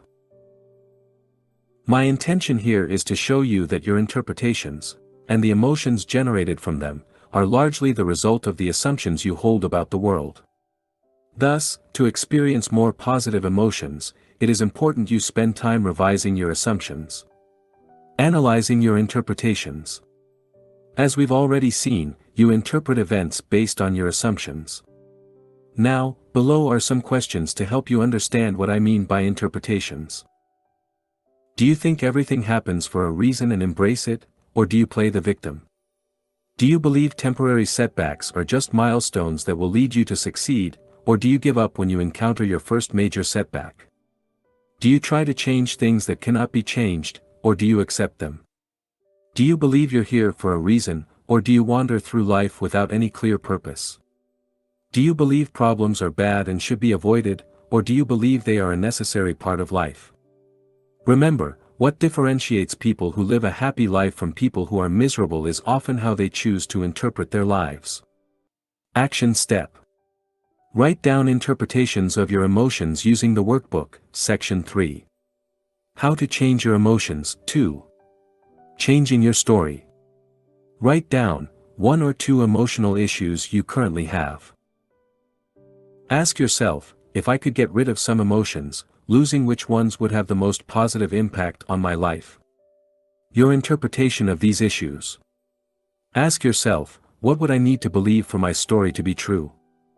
New empowering interpretations that will help you deal with these issues. Ask yourself, what do I need to believe to avoid experiencing these negative emotions? 13. Letting go of your emotions. Emotions are just emotions. They are not you, they are not facts, and you can let them go. Hale Dworkin, the Sedona Method. As we've seen, interpretation, identification and repetition can lead to the creation of strong emotions. In this section, we'll see what you can do to start letting go of emotions that aren't helping you achieve the life you want. Emotions are energy in motion, but what happens when you prevent the energy from moving? It accumulates. When you repress your emotions, you interrupt the natural flow of energy. Sadly, nobody taught you how to deal with your emotions or even that both, positive and negative emotions, are a natural phenomenon. Instead, they told you that your negative emotions should be repressed because they are bad. As a result, you may have been repressing your emotions for years. By doing so, you let them sink deeper into your subconscious, allowing them to become part of your identity. They have often become patterns you may be unaware of. For instance, perhaps, you feel you aren't good enough. Or maybe you experience guilt on a regular basis. These are the results of core beliefs you developed over time by repressing your emotions. Most of us have too much emotional baggage and need to learn to let go of it. We need to declutter our subconscious and get rid of the negative emotions preventing us from enjoying life to the fullest. The fact is, your subconscious is already programmed to help you deal with life. Your subconscious ensures you don't accidentally forget to breathe, keeps your heart beating and regulates your body temperature among millions of other things. It doesn't need additional beliefs to function well. Neither does it need to store emotions. If you're like most people, you spend the majority of your time living in your head. As a result, you're largely out of touch with your emotions. To start letting go of your emotions, you must first become aware of them by becoming more in touch with your body and the way you feel. Below are a few simple steps you can take to start letting go of your emotions. 1. Observe your emotions with detachment. Whenever you experience a negative emotion, simply observe it with as much detachment as you can. That means getting in touch with your body. Realize that each thought or image crossing your mind isn't the emotion itself, it's only your interpretation of it. Practice feeling how it feels. Try to locate the emotion. Think of the way you would describe the emotion to someone else. Remember, don't engage in a story revolving around that emotion, and believe in whatever images or thoughts that arise when you experience that emotion. 2. Label your emotion. Remember, emotions are merely temporary experiences, or if you prefer, clothes you wear for a while. They aren't you. When you experience an emotion, you say things like, "I am angry," "I am sad," or "I am depressed." Notice how you instantly identify with your emotions. However, this is factually incorrect. The emotions you experience have nothing to do with who you really are. If you were your depression, you'll be depressed all day long every single second of your existence. Fortunately, that's not the case. Let's assume you feel sad. Rather than saying, "I'm sad," a more accurate way to describe that emotion would be, "I feel sad," or "I experience a feeling of sadness." Can you see how different it is from saying, "I'm sad"? It gives you more space to distance yourself from your emotions. The more you become aware of your emotions, the more you can label them and detach yourself from them, and the easier it will be to let go of these emotions. 3. Let go of your emotions. Too often, you over-identify with your emotions and cling to them for the following reasons: they're part of the story you're telling yourself. Sometimes, you can't stop clinging to a story, even a disempowering one. Yes, you can become addicted to destructive stories despite knowing they aren't helping you. You believe the emotions are you and feel a strong need to identify with them. You may fall into the trap of believing you are your emotions. As a result, you identify heavily with them, which creates suffering. Real-life example: I regularly felt that I wasn't good enough. As a result, I believed I should work harder. This belief led me to create lists of daily goals that were impossible to complete even when working from morning to night. I often fell short on my goals, which reinforced the belief that I wasn't good enough. By realizing this was just a story, I started letting go of this belief. After doing so, I noticed I was actually getting almost as much work done but without the need to struggle and feel stressed out. I'm still working on that issue, but I gained tremendous value from this process. The challenging part was to let go of the attachment to my story by letting go of the following: the belief that I'm not good enough and must work harder, the pride I feel from working harder than most people, the victim mentality that comes from working hard while not getting the results I want. The idea I'm somewhat special, the idea the world needs to be changed, and the need to control the outcome of my actions. As you can see, letting go of core emotions is not easy. They've become part of our identity, and we often derive a twisted pleasure from them. We may even wonder who we will be without them. 4. A 5-step process to let go of emotions. In his book, The Sedona Method, Hale Dwoskin explains there are 3 different ways to release your emotions as they arise. You can, 1, let them go. When you experience negative emotions, you can consciously choose to release them rather than repressing them or clinging to them. 2, allow them to be here. You can allow them by acknowledging their existence without clinging to them, or you can 3. Welcome them.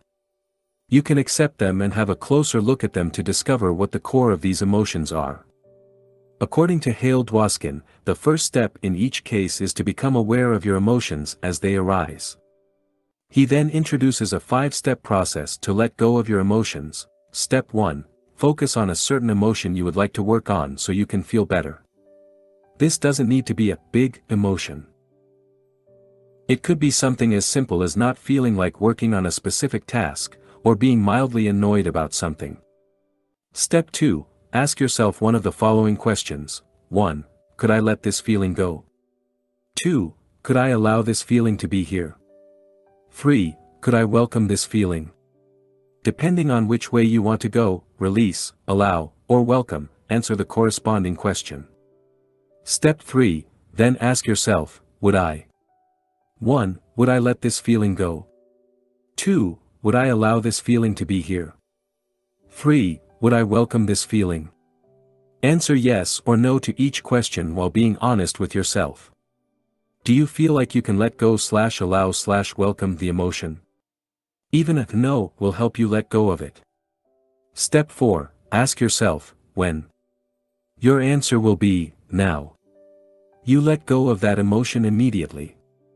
Step 5, repeat this process as many times as necessary for that particular feeling to disappear. You may be tempted to brush off this technique as overly simplistic and ineffective. Don't do that. Try it for yourself. Remember that you are not your emotions. That's precisely by practicing letting go of them that you'll realize that universal truth. As you make a conscious choice to let go of your emotions, welcome them fully or allow them to be, you'll gain a whole new understanding of how emotions work and how to release them. Action step. Use the exercises in the corresponding section of the workbook to start letting go of your emotions. Section 3. How emotions are formed. 3. Letting go of your emotions. Make a list of all the emotions you would like to let go of. Perhaps you feel as though you aren't good enough. Perhaps you struggle with procrastination and experience guilt and shame. Maybe you blame yourself for something you did in the past, or you worry about your future. Just write down whatever comes to your mind. Now, use the method mentioned above. Select one emotion, then ask yourself, could I let this feeling go? Would I? Yes/no, when? Now, don't worry if you're not successful at first. You'll have plenty of opportunities to practice in the future. 14. Conditioning your mind to experience more positive emotions. Try to see that a thought about a person or event is merely a thought about that person or event. It is the thought about them that makes you feel the way you do. To change the way you feel, change the way you think. Vernon Howard, The Power of Your Supermind. We've discussed how emotions are formed and we've introduced a process you can use to release your negative emotions. Now, let's see how you can condition your mind to start experiencing and intensifying positive emotions in your life. You are what you think about most of the time. For thousands of years, mystics have told us we are the results of our thoughts. Buddha allegedly said, "What you think, you become." The essayist and poet, Ralph Waldo Emerson, said, "We become what we think about all day long," while Mahatma Gandhi said, "A man is but the product of his thoughts." In his classic book, As a Man Thinketh, James Allen wrote, "Let a man radically alter his thoughts, and he will be astonished at the rapid transformation it will effect in the material conditions of his life." Men imagine that thought can be kept secret, but it cannot. It rapidly crystallizes into habit, and habit solidifies into circumstance. James Allen. To take control of your emotions, it is essential you understand the role your thoughts play in generating emotions in general.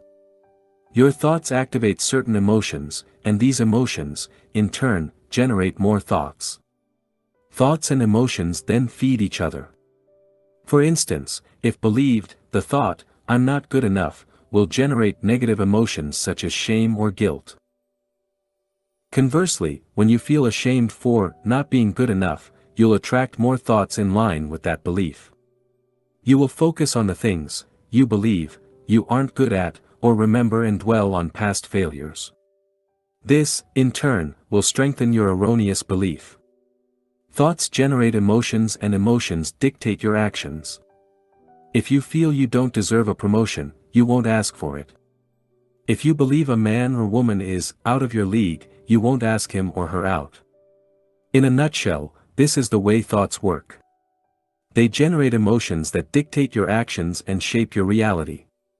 While this may not be obvious to you in the short term, in the long term, you'll realize your thoughts have a tremendous impact on your life. Thoughts and emotions determine your future. Humans possess a power no other living beings have, their imagination. We can use our thoughts to manifest things and turn the invisible into the visible. However, a thought in itself isn't enough to manifest things or circumstances. It must be fueled with an energy in the form of emotion, such as enthusiasm, excitement, passion, or happiness. For this reason, someone enthusiastic about his or her dream will achieve more than a pessimistic and unmotivated person. Successful people constantly focus on what they want with positive expectation, while unsuccessful people focus on what they don't want or what they lack. The latter are afraid of having a lack of money, talent, time, or any other resources they may need to achieve their goals. As a result, pessimists accomplish far less than they're capable of achieving. Thus, one of the most important skills you can master is your ability to control your thoughts and emotions. This entails understanding what your emotions are, how they work, and what purpose they serve. Later, we'll discuss how you can use your emotions as a tool for personal growth. Depositing positive thoughts in your mind. Confident people deposit positive thoughts in their mind each day. They celebrate their small wins and treat themselves with compassion and respect. Naturally, they expect good things to happen. On the other hand, people with low self-esteem bombard their mind with disempowering thoughts. They discard their accomplishments as no big deal and fail to recognize their strengths and the positive intent behind their actions. No wonder they feel unworthy.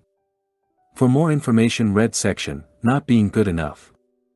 Both use their thoughts to distort reality, but who do you think is better off?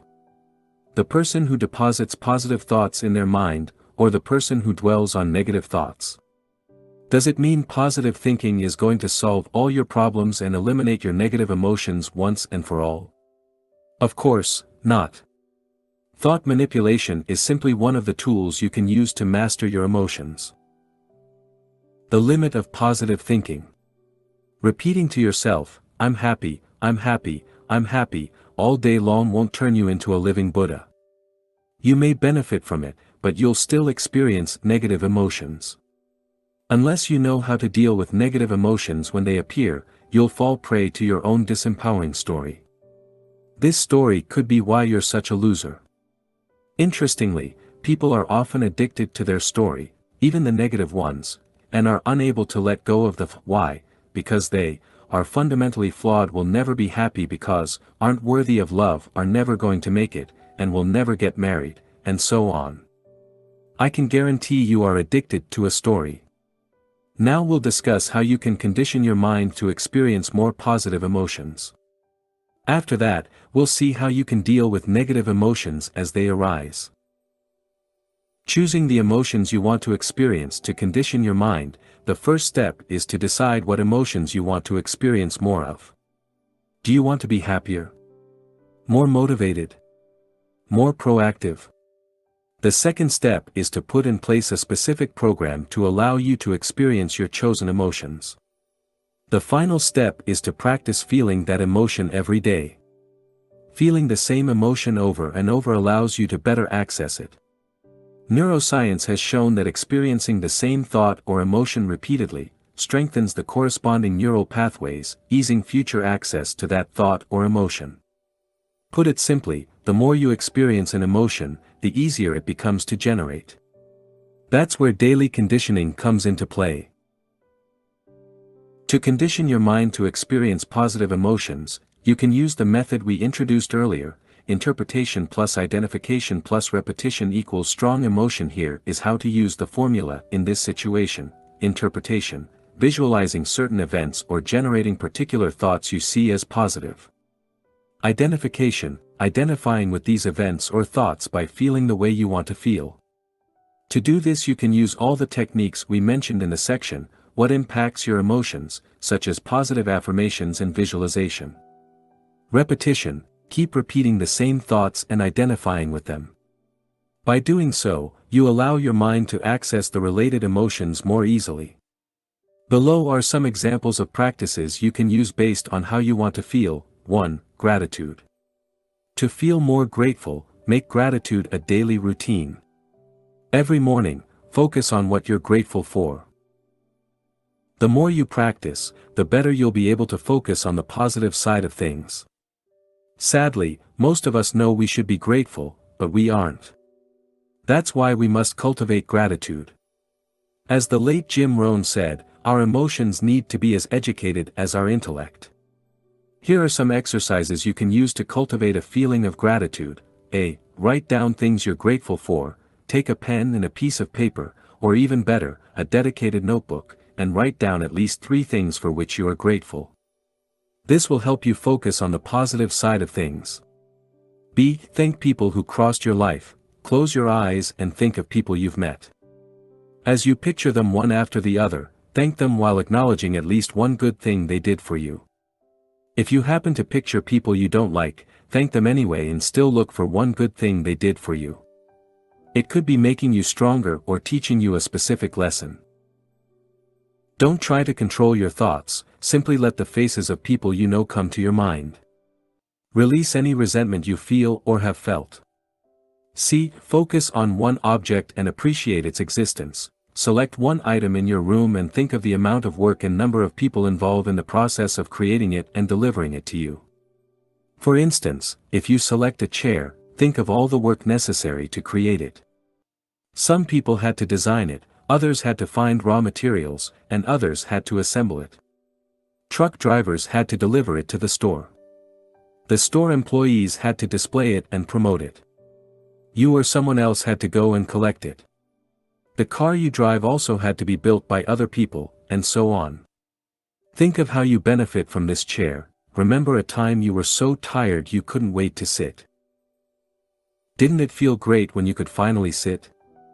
Thanks to the chair you can not only sit, but you can also use your computer, write, read, drink coffee, or have a pleasant conversation with your friends. D. Listening to gratitude songs/guided meditation. Listen to gratitude meditation. Search gratitude meditation on YouTube. 2. Excitement. Sometimes, you lose excitement. You feel as though you're running in circles trapped in the same old routine. To generate more excitement, spend a little time every morning visualizing all the things you want. Get excited about these things. Below are several ways to do it. Please note, this should be practiced on a regular basis. A. Write down what you want. Take a pen and piece of paper and write, "What I want," at the top of the page. Then, write down anything you can think of that excites you. B. Visualize what you want. Ask yourself, what do I really want, and visualize all the things you desire. Try to be as specific as possible. Clarity is power. Think of your ideal career, relationship or lifestyle, or any goals you want to accomplish in the coming decade or beyond. C. Create a goals/dreams journal. Buy a notebook and write down your goals in each area of your life. Review them each morning and keep adding pictures, drawings, or anything else to foster your enthusiasm. D. Vividly envision your ideal day. What would you eat for breakfast? How would you spend your day? With whom would you spend your day? What would you do in the evening? Where would you live? How would you feel? You can have several versions of your ideal day. Just make sure each version excites you. 3. Confidence/certainty. If you want to have more confidence in your ability to achieve your goals, visualize yourself as having already accomplished them, and feel good about it. Practice developing a sense of certainty. Commit to your vision in your mind. Each time you visualize your goal, give the energy of commitment to it. Know it's going to happen. 4. Self-esteem. To boost your self-esteem, keep track of your daily accomplishments. You do many things right, but you tend only to remember things you do wrong. No wonder your self-esteem suffers. Buy a notebook and dedicate it to this purpose. Record your accomplishments every day. Some examples of accomplishments would be: I woke on time. I ate some fruit. I cleaned my desk. I completed Project A. I exercised. I completed my morning ritual, and/or I read. As you can see, you don't have to write down anything big. In fact, by writing down small accomplishments, you condition your mind to look for more wins, which, over time, enhances your self-esteem. For more exercises related to self-esteem, refer to the section, Not Feeling Good Enough. 5. Decisiveness. As you practice being more decisive, you'll boost your productivity, which will affect your well-being. As we'll see in the section, Procrastination, stalling can create a lot of emotional suffering. To become more decisive, you can use the 5-second rule, introduced by Mel Robbins in her book of the same name. In it, Mel Robbins argues there is only one rule when it comes to productivity, success, or getting everything you ever wanted: you have to do something whether you feel like it or not. If you can do the things you don't feel like doing, you'll get everything you've ever wanted. Her 5-second rule states you have 5 seconds from the moment you have an idea to the moment you take action. If you fail to act within these 5 seconds, your mind will talk you out of it. The nature of the mind is to prevent us from doing anything scary or tiring. For instance, you have 5 seconds to introduce yourself to someone you want to talk to at an event, send that important email, or ask a question during a meeting. Exercise. Strengthen your decisiveness. To practice the 5-second rule, you can start with small things. Make a list of things you procrastinate over. Perhaps you put off washing the dishes, or cleaning your home. Maybe, you delay calling someone or sending some emails. Write it down. Now, select a couple of things on which you'll use the 5-second rule. Commit to using the rule for at least a week. When you think of washing the dishes, calling someone, or anything, count down from 5 to 0, and take action before you reach 0. Common mistakes to avoid when conditioning your mind. As you condition your mind to experience more positive emotions, avoid making the following mistakes: trying to implement too many changes at once. Stick to 1 or 2 exercises for a month or so before trying any other exercises. Starting too big, keep it small and make sure the exercises aren't too challenging. Remember, taking control of your emotions is a long-term game. It's a marathon, not a sprint. To learn more about how to create an exciting morning ritual, please consult my book, Wake Up Call: How to Take Control of Your Morning and Transform Your Life. Action Step. Refer to the corresponding section in the workbook and choose the emotions you want to experience more of. Section 3. How to change your emotions. 4. Conditioning your mind. 15. Changing your emotions by changing your behavior. Action seems to follow feeling, but really action and feeling go together, and by regulating the action, which is under the more direct control of the will, we can indirectly regulate the feeling, which is not. William James, philosopher and psychologist. We've seen you can influence your emotions by using your body, mind, or words. We've also discussed how you can change your interpretations of thoughts or events to change your emotional state. Unfortunately, when negative emotions suddenly arise or are too strong, changing your body posture or using positive affirmation might not be enough. In fact, trying to replace a negative emotion by a more positive one often fails. You cannot always overcome depression by cheering up or counteract grief by deciding to just feel good. Neither can you expect profound sadness to disappear by repeating the phrase/mantra, "I'm happy, I'm happy, I'm happy." However, you can influence the way you feel by changing your behavior. As you alter your behavior, your feelings will change accordingly. It may happen almost immediately, as when you distract yourself from mild anger by performing a task.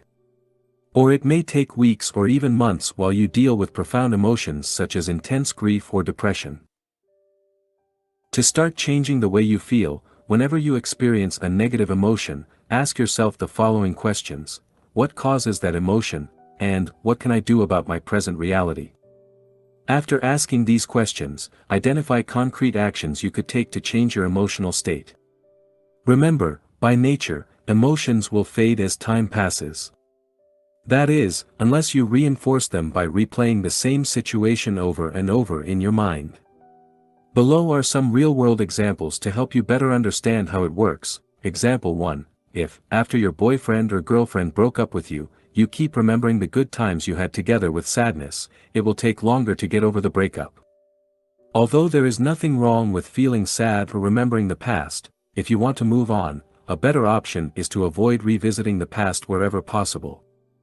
In this case, changing your behavior would be, do your best to stop revisiting the old memories. Example 2. If you constantly worry about an upcoming presentation at work, changing your behavior might be rehearsing your speech for hours. Doing this, you'll know the text so well you'll be able to perform well even under pressure. To give yourself an even better chance at success, you could also rehearse in front of your colleagues or friends. Example 3. If you've been resenting a particular friend for weeks because of something he said or did, changing your behavior might be having an honest talk with him and share your feelings. This will allow you to clear the air, clarify any misunderstandings, and avoid building up resentment. Oftentimes, we misinterpret events or see things that aren't there. Example 4. Sometimes, you feel sad, angry, or even depressed, and can't do anything about it. In this instance, the best you can do is to avoid focusing on your feelings, and just let them be. Your job here is to do what you have to do and live your life until these emotions fade. Don't forget to practice letting go of negative emotions as they arise. As you learn to detach yourself from the negative emotions, it will help prevent them from growing and becoming more entrenched. Action step using the workbook. Let's do an exercise using an example from your life. Section 3. How to change your emotions. 5. Changing your emotions by changing your behaviors. Remember the last time you experienced a negative emotion that lasted more than a couple of days. Now, think of what you did specifically to overcome this negative emotion, if anything. Then, ask yourself, how could I have changed my behavior to influence my emotions positively? 16. Changing your emotions by changing your environment. You cannot always control your emotions. Certain events, such as a breakup, the loss of a loved one, or a severe disease, can trigger negative emotions. However, you do have control over some events. Do you have daily life situations that affect your peace of mind? What if you could do something about them? Sometimes, to reduce negative emotions you simply need to avoid putting yourself in the situations generating them in the first place. Perhaps, you watch too much TV, which makes you miserable. Or maybe, seeing your friends, seemingly, happy on Facebook makes you feel like a failure. Why not spend less time in such situations? Real life example, Facebook was making me unhappy and I felt like a failure. People in my field were killing it and my friends looked so happy, or so I thought. Not to mention the fact I was wasting hours of my time mindlessly scrolling through my news feed. To overcome this drain on my emotional bank, I drastically reduced the time I spent on Facebook. Ever since making the decision, I've been feeling better. This example shows you that small changes can enhance your well-being. If you look at the things you do daily, you'll find activities or behaviors that don't support your happiness. Just removing one or two of these activities, or changing some of your behaviors, may noticeably improve your mood. You may already know what you should do, but it's also possible you're unaware of the cost of some of your behaviors on your well-being. Below, I've listed some examples of activities or behaviors that may rob you of your happiness. Ask yourself whether they're contributing to your overall sense of well-being. Watching TV. Although watching TV can be fun, it's also a passive activity which may not contribute much to your happiness. Spending time on social media. Social media is convenient and it allows you to keep in touch with your friends, but it can also be addictive. Facebook or Twitter can turn you into an addict craving the approval of others. Hanging out with negative people. People you hang out with have a tremendous influence on your emotional state. Positive people will lift you up and help you achieve your wildest dreams. Negative people will suck up your energy, demotivate you and destroy your potential. As Jim Rohn said, you are the average of the 5 people you spend the most time with. Make sure you surround yourself with the right people. Complaining and focusing on the negative. Do you constantly see the negative side of things? Do you dwell on the past? If so, how does this affect your level of happiness? Not finishing what you start, leaving tasks and projects unfinished in your personal and professional life can have a detrimental effect on your mood. Unfinished business clutters your mind. Feeling overwhelmed or demotivated is a sign you may have too many open loops in your life. Examples of open loops are unfinished projects you've been procrastinating over, or avoiding people you need to talk to. These are just a few examples. What about you? What activities or behaviors rob you of your happiness? Action step. Design a more empowering environment by completing the corresponding exercises in the workbook, Section 3. How to change your emotions, changing your environment. Use the free workbook or take a pen and paper, and write down any activities you believe may negatively impact on your emotions. Then, for each activity, write down the consequence, e.g. they make you feel guilty, they demotivate you, they erode your self-esteem, etc. 17. Short-term and long-term solutions to deal with negative emotions. No other life form on the planet knows negativity, only humans, just as no other life form violates and poisons the earth that sustains it. Have you ever seen an unhappy flower or a stressed oak tree? Have you come across a depressed dolphin, a frog that has a problem with self-esteem, a cat that cannot relax, or a bird that carries hatred and resentment? The only animals that may occasionally experience something akin to negativity or show signs of neurotic behavior are those that live in close contact with humans and so link into the human mind and its insanity. Eckhart Tolle, The Power of Now. In this section, I will provide you with a list of exercises or techniques you can use to better deal with negative emotions. No matter how much control you have over your mind, you'll still experience a whole bunch of negative emotions in the future, from mild frustration to depression. You'd better be prepared. I've listed below some things you can do to deal with negative emotions and have included both long-term and short-term solutions. 1. Short-term solutions. The following techniques will help you manage negative emotions as they arise. Try them out, and keep the ones that work for you. A. Change your emotional state. Distract yourself. An emotion is only as strong as you allow it to be. Whenever you experience a negative feeling, instead of focusing on it, get busy right away. If you're angry about something, cross something off your to-do list. If possible, do something that requires your full attention. Interrupt, do something silly or unusual to break the pattern. Shout, do a silly dance or speak with a strange voice. Move, stand up, go for a walk, do push-ups, dance, or use a power posture. By changing your physiology, you can change the way you feel. Listen to music. Listening to your favorite music may shift your emotional state. Shout, talk to yourself with a loud and authoritarian voice and give yourself a pep talk. Use your voice and words to change your emotions. B. Take action. Do it anyway. leave your feeling alone and do what you have to do. Mature adults do what they have to do whether they feel like it or not. Do something about it. Your behavior indirectly changes your feelings. Ask yourself, what action can I take in today to change the way I feel? Then, go do it. C. Become aware of your emotions. Write it down. Take a pen and paper and write down what you worry about, why, and what you can do about it. Be as specific as possible. Write down what happened. Take a piece of paper and write down what exactly happened to generate the negative emotion. Don't write down your interpretation of it or the drama you created around it. Write down the raw facts. Now ask yourself, in the grand scheme of your life, is it really that big a deal? Talk, have a discussion with a friend. You may be overreacting, making things worse than they are. Sometimes, all you need is a different perspective. Remember a time when you felt good about yourself. This can help you get back in that state and gain a new perspective. Ask yourself the following questions: how did it feel? What was I thinking at the time? What was my outlook on life at the time? Let your emotion go. Ask yourself, can I let that emotion go? Then, allow yourself to release it. Allow your emotions to be. Stop trying to resist your emotions or to change them. Allow them to be what they are.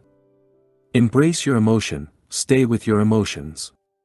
Look at them as closely as possible while doing your best to remain detached. Become curious about them. What are they exactly at their core? D. Just relax. Rest, take a nap or a break. When you're tired, you're more likely to experience negative emotions than when you are properly rested. Breathe slowly to relax. The way you breathe affects your emotional state. Use breathing techniques to calm you down, or to give you more energy. Relax, take a few minutes to relax your muscles. Start by relaxing your jaw, the tension around your eyes and the muscles on your face. Your body affects your emotions. As you relax your body, your mind also relaxes. Bless your problems, thank your problems. Understand they are here for a reason and will serve you in some way. 2. Long-term solutions. The following techniques will help you manage your negative emotions long-term. A. Analyze your negative emotions. Identify the story behind your emotions. Take a pen and paper, and write down all the reasons why you have these emotions in the first place. What assumptions do you hold? How did you interpret what's happening to you? Now, see if you can let go of this particular story. Write down your emotions in a journal. Take a few minutes each day to write down how you felt. Look for recurrent patterns. Then, use affirmations, visualization, or a relevant exercise to help you overcome these emotions. Practice mindfulness. Observe your emotions throughout the day. Meditation will help you do this. Another way is simply to engage in an activity while being fully present. As you're doing this, observe what's going on in your mind. B. Move away from negativity. Change environment. If you're surrounded by negativity, change your environment. Move to a different place, or reduce the time you spend with negative friends. Remove counterproductive activities. Remove or reduce the time you spend on any activity not having a positive impact on your life. This could be reducing the time you spend watching TV or surfing the internet. C. Condition your mind. Create daily rituals. This will help you to experience more positive emotions. Meditate, exercise, repeat affirmations, create a gratitude journal, and so on. The best time to deposit positive thoughts in your mind is right before going to sleep and first thing in the morning. Exercise regularly. Exercise improves your mood and is good for your emotional and physical health. D. Increase your energy. The less energy you have, the more likely you are to experience negative emotions. Improve your sleep. Make sure you get enough sleep. If possible, go to bed and wake up at the same time every day. Eat healthier food. As the saying goes, you are what you eat. Junk food will negatively impact your energy levels, so take steps to improve your diet. Rest, take regular naps, or take a few minutes to relax. Breathe, learn to breathe properly. Ask for help. Consult a professional. If you have deep emotional issues such as extreme low self-esteem or depression, it might be wise to consult a professional. Action step. Write down one short-term and one long-term technique you want to use. Ask yourself, among the items on the list, what is the one technique that will best help me deal with negative emotions? Section 3. How to change your emotions, short-term solutions/long-term solutions. Part 4. How to use your emotions to grow. I suggest to you that every situation, every moment, provides the opportunity for self-growth and development of your character. Reality keeps bringing us circumstances. Sometimes I picture them as waves breaking on the shore, and we have the chance to keep merging with that reality to fit ourselves to it, to dive into those waves. David K. Reynolds, author of Constructive Living. We've seen what emotions are, how they are formed, and how you can reprogram your mind to experience more positive emotions. Now, let's see how you can use your emotions as a tool for personal growth. Most people underestimate how useful emotions can be. They never truly realize they can use their emotions to grow. Think of it this way. Your emotions send you a message. They tell you that your current interpretation of reality is biased. The problem is never reality, but the way you interpret it. Never forget, you have the power to find meaning and joy even in the worst situations. For instance, Alice Sommer had every reason in the world to feel hopeless. She was imprisoned in a concentration camp during World War II and didn't know how long she had left to live. She, nevertheless, found joy. As she recalls, I was always laughing. We were lying on the floor with my son, and he saw me laughing. How can a child not laugh when the mother laughs? Alice Sommer. Nick Vujicic believed he would never be happy. After all, he was born with no arms or legs. As he said in one of the lectures he gave at a school, "What kind of husband am I gonna be if I can't even hold my wife's hand?" Nick Vujicic. Under these circumstances, nobody would have blamed him if he had remained bitter all his life. However, he overcame his challenges, and today, in addition to being a successful motivational speaker, he's a happy husband and father of 2. These 2 examples show us we can overcome even the most challenging situations. They show us negative emotions don't last forever. Challenging times in our life are often the events that allow us to grow as human beings. Even a complete nervous breakdown can serve as a wake-up call for people. In this section, you'll learn how emotions work and how you can use them to grow, while simultaneously reducing the emotional suffering they create. 18. How emotions can guide you in the right direction. Emotions come and go and, ultimately, can't define you. But it doesn't mean they don't have a role to play. They can foster your personal growth by reminding you of what you already know: you need to make changes in your life. The more you ignore your emotions, the louder they will become. It starts with a small voice, a gut feeling, or an intuitive knowledge. As you dismiss this sign, it gets louder. Keep ignoring your emotions, and your body will begin to talk in the same way as you experience physical pain. For instance, let's say you feel an emotion you identify as stress. This tells you to make changes in your life. It could involve moving away from a stressful situation, improving the situation, or changing how you interpret it.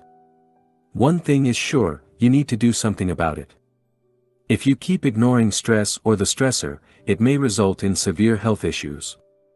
The bottom line is, your emotions send you a message. In the same way that physical pain tells you something is wrong with your body, emotional suffering tells you something is wrong with your mind. The power of self-awareness. Self-awareness is one of the most important components of your personal growth. Without it, you can't do much to change your life, since you can't change a problem unless you realize it exists. So, what is self-awareness? Self-awareness is your ability to observe objectively your thoughts, emotions, and behaviors without adding your own interpretation or story to it. Above or below the line. In the 15 Commitments of Conscious Leadership, Jim Dethmer and Diana Chapman introduced a very simple yet powerful model to help increase self-awareness. This model is extremely simple, a single line. The authors argue that, at any time, you're either above or below the line. When you're above the line, you're open, curious and willing to learn, but when you're below the line, you want to be correct and, as a result, you tend to be defensive and closed to new ideas. Put it simply, when you're above the line you're conscious, when you're below the line you're unconscious. Whether you are above or below the line depends on your emotional state. When you sense a threat to your physical survival or to your ego, you fall below the line and try to protect yourself in order for you, or your ego, to survive. Conversely, when you operate above the line, you're in a positive state of mind. Your creativity, innovation, and collaboration are at their best, resulting in enhanced performance. Your ability to recognize when you fall below the line largely determines how well you can control your emotional state. You can't change an emotion if you don't notice its presence. This is what being aware or conscious means. Below are some examples of above the line and below the line behaviors. Above the line, you are curious, listening, consciously feeling emotions, discussing without being argumentative, appreciating, taking responsibility, and questioning your beliefs. Below the line, you are clinging to an opinion, finding fault, arguing, rationalizing and justifying, gossiping, enrolling others to affirm your beliefs, and attacking the messenger. Fear versus love. Another simple model you can use is the fear versus love model.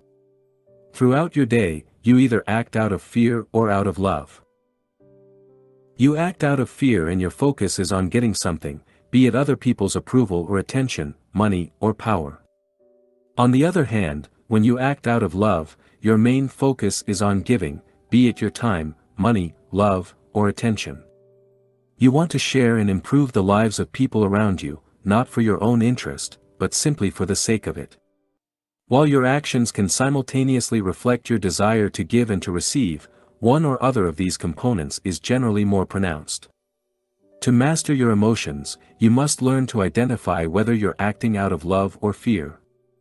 For instance, look at one of your major life goals. Is it a fear-based goal or a love-based goal? Are you trying to give and contribute to the world, or are you trying to take from it? For instance, let's say you want to become an actor. Some of the reasons for that could be the following: 1. Making money. 2. Being famous. 3. Proving to your parents and friends you're good enough. 4. Entertaining people. 5. Expressing yourself. The first 3 examples are usually fear-based behaviors. You want to fill a void within yourself and demonstrate how good you are. The final 2 examples are love-based behaviors that stress a desire to express your gift to the world. As we discuss in greater depth how different emotions work, keep in mind these 2 models, above/below the line in fear-based versus love-based actions. Note that throughout your day you often alternate between love-based behaviors and fear-based behaviors. For instance, you may be absorbed by a task that helps people and make you feel complete. In this moment, you don't need anything. 5 minutes later you may imagine how proud your father will be once you finally earn a promotion. In this moment, you're no longer feeling complete. Instead, you are trying to get something, in this situation, your father's approval. Start noticing the underlying motivations behind your actions. As you do so, you'll begin to realize you spend a considerable amount of time trying to earn other people's approval, whether they be your colleague, your boss, your parents, or your partner. Notice this, and ask yourself what you can do to move from wanting to get to wanting to give. Now, with these 2 models in mind, let's see how you can bring more awareness to the emotions you experience in your day-to-day life. 19. Recording your emotions. The first step to improve the way you feel is to become more aware of the emotions you experience on a regular basis. Before you can generate more positive emotions, you must first determine your starting point. To shed a light on the emotions you're experiencing in your daily life, I invite you to record your emotions for an entire week. Use a notebook or the downloadable worksheet to do so. Spend a couple of minutes each day to record how you feel and rate yourself on a scale of 1 to 10, 1 being the worst you can feel, and 10 being the best you can feel. At the end of the week, give yourself an overall score and answer the following questions. What negative emotions did you experience? What caused these emotions? What are the hard facts? Did you have specific thoughts that lead you to feel that way? Did external events trigger these negative emotions? Did you lack sleep? Did you become ill? Were you in an accident? What really happened? Not in your mind, but in the physical world. What was your interpretation of the facts? What would you need to believe to feel that way? Are your beliefs accurate? Could you have felt better by interpreting thoughts or events differently? How did you return to your neutral state? What happened exactly? Did you change your thoughts? Did you take action on things you were avoiding doing? Did it just happen naturally? What could you have done to avoid or reduce these negative emotions? Concrete example. Let's say you record your emotions for a week and notice that you were mildly depressed for a couple of days. Here is what it could look like. What caused this emotion? I was asked to do a task at work and felt unable or incompetent to complete it. What really happened? I was asked to complete a task and I did it. What was your interpretation of the facts? I felt like I was incompetent and everybody in the office but me could do the task. I felt as though I should have been able to do the task well. I felt as though everybody was judging me. What would you need to believe to feel that way? I would need to believe, I am incompetent. Being incompetent is unacceptable. I should have been able to do that task. Everyone is judging me. Are your beliefs true? Are you really incompetent? Maybe I'm biased and I judged myself too harshly. Is being incompetent unacceptable? No. The fact is, I cannot always be competent at everything. Should you be able to do that task? I haven't much experience performing similar tasks and there was no way I could do it without asking for help. Is it true that everyone judging you? Some people may judge me, but that's probably not true of everyone. It's also possible nobody really cares. After all, they have their own issues to deal with. And what if nobody noticed? Or perhaps, I did okay and the negativity is all in my mind. How did you return to your neutral state? I realized it was actually no big deal. I asked a colleague whether I did the task correctly. He helped me and gave me some advice. He also recommended some good books to help improve my skills. What could you have done differently to avoid or reduce this negative emotion? I could have asked someone to help me instead of trying to do everything on my own. As you go through this process, you'll notice what causes you to experience negative emotions. You'll be able to identify self-defeating behaviors and overcome them using daily conditioning and affirmation. Additional tip: remember to write down how you feel each day using a dedicated journal. This will help you detach yourself from your emotions as you realize ups and downs are a normal part of living. Action step: record your emotions using the workbook, section 4. How to use your emotions to grow. Record your emotions. 20. Not being good enough. When I won the Oscar, I thought it was a fluke. I thought everybody would find out, and they'd take it back. They'd come to my house, knocking on the door. Excuse me, we meant to give that to someone else. That was going to Meryl Streep. Jodie Foster. You think, why would anyone want to see me again in a movie? And I don't know how to act anyway, so why am I doing this? Meryl Streep, do you feel as though you aren't good enough? Guess what? You're not the only one. The other day I wrote the following to a fellow blogger: there are a lot of topics I could write about, but there are already so many books out there. Sometimes, I'm like, what's the point? He replied, I know the feeling of, what's the point? Everything worth saying has already been said. And who am I to write about it anyway? What have I achieved so far? Ah, well. I guess it's natural. Good to know that we're not the only ones struggling. Whether or not you're aware of it, millions of people feel the same way. The feeling of not being good enough alone must have killed more dreams than anything else. And who has never felt that way? Here is a non-exhaustive list of how I felt in my life. I'm not a good enough writer.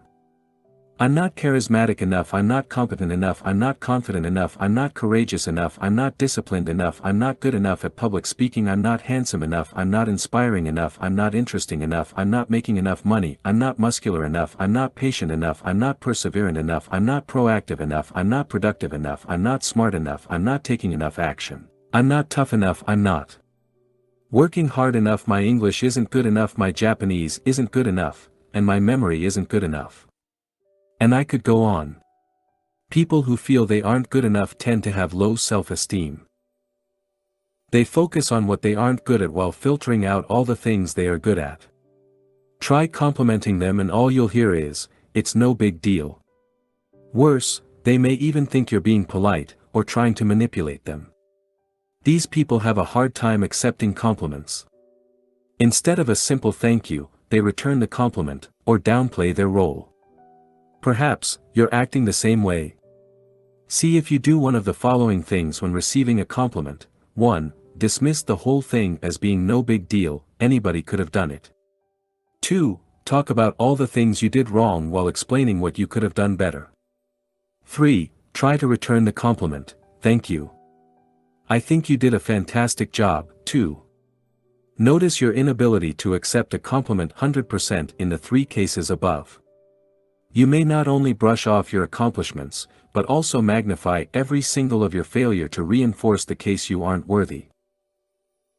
You keep a long list of your failures, unwilling to let go of them as they fit your story.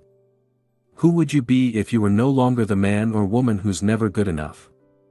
As strange as it may seem, there's something scary about that. At least, the certainty of not being good enough gives you some comfort. Imagine what would happen if you released the hold you have on your story, try something you've always wanted to do, and fail. What you suspected for a long time would become true: you aren't good enough. Or worse, what would happen if you were to succeed? How would that fit into your story? Remember, your brain is biased towards negativity.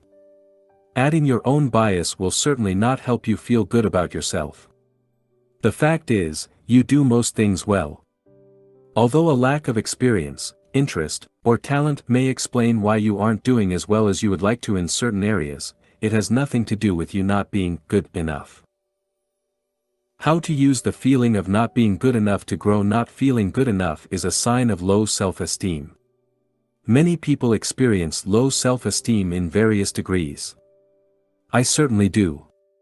For some, every single thing they do is insufficient.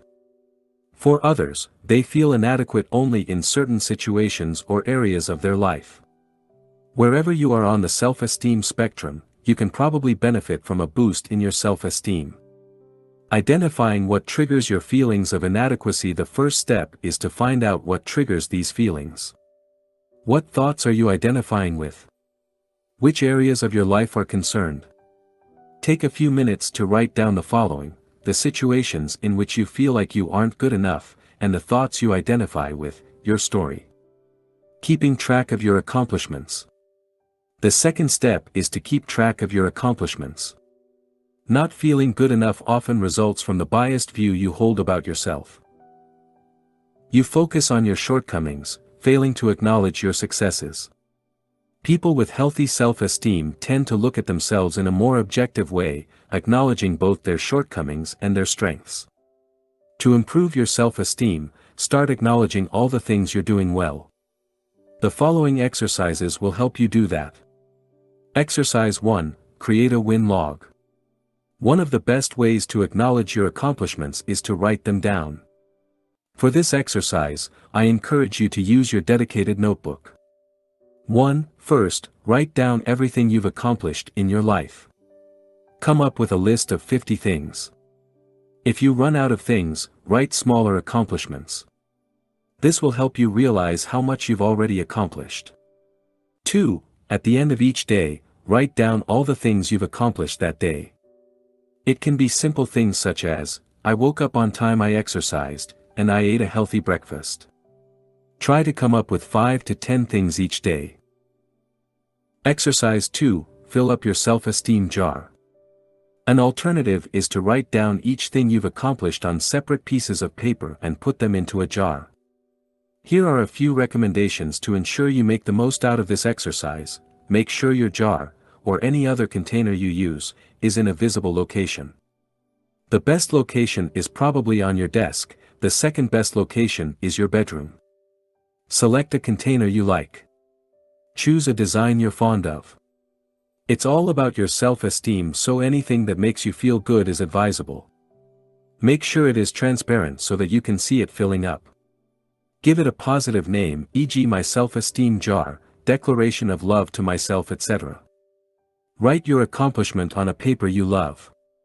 For instance, use different colors so that when the jar fills up, it creates something pleasant to the eye. One idea would be to use origami paper. Write with your favorite pen. The idea is to show more respect towards yourself by acknowledging your multiple accomplishments. Exercise 3. Create a positive journal. You can also create a journal to write down every compliment you received that day. Your colleague told you your shoes look nice, write it down. Your friend complimented your hair, write it down. Your boss told you how well you did at a task, write it down as well. Don't question the sincerity of these compliments. Always assume they are genuine.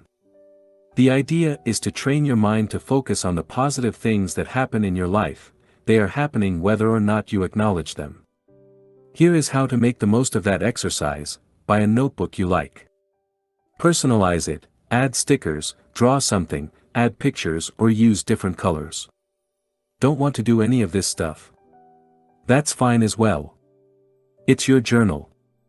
Keep it with you, carry it with you, and look for new compliments to add to your amazing collection, optional. Review it every day, go through old entries and mentally thank people who complimented you. You can say, thank you, I love you. Feel free to read the old entries in the morning, in the evening, or both, or whenever you feel like it. It's up to you. Again, this is your journal.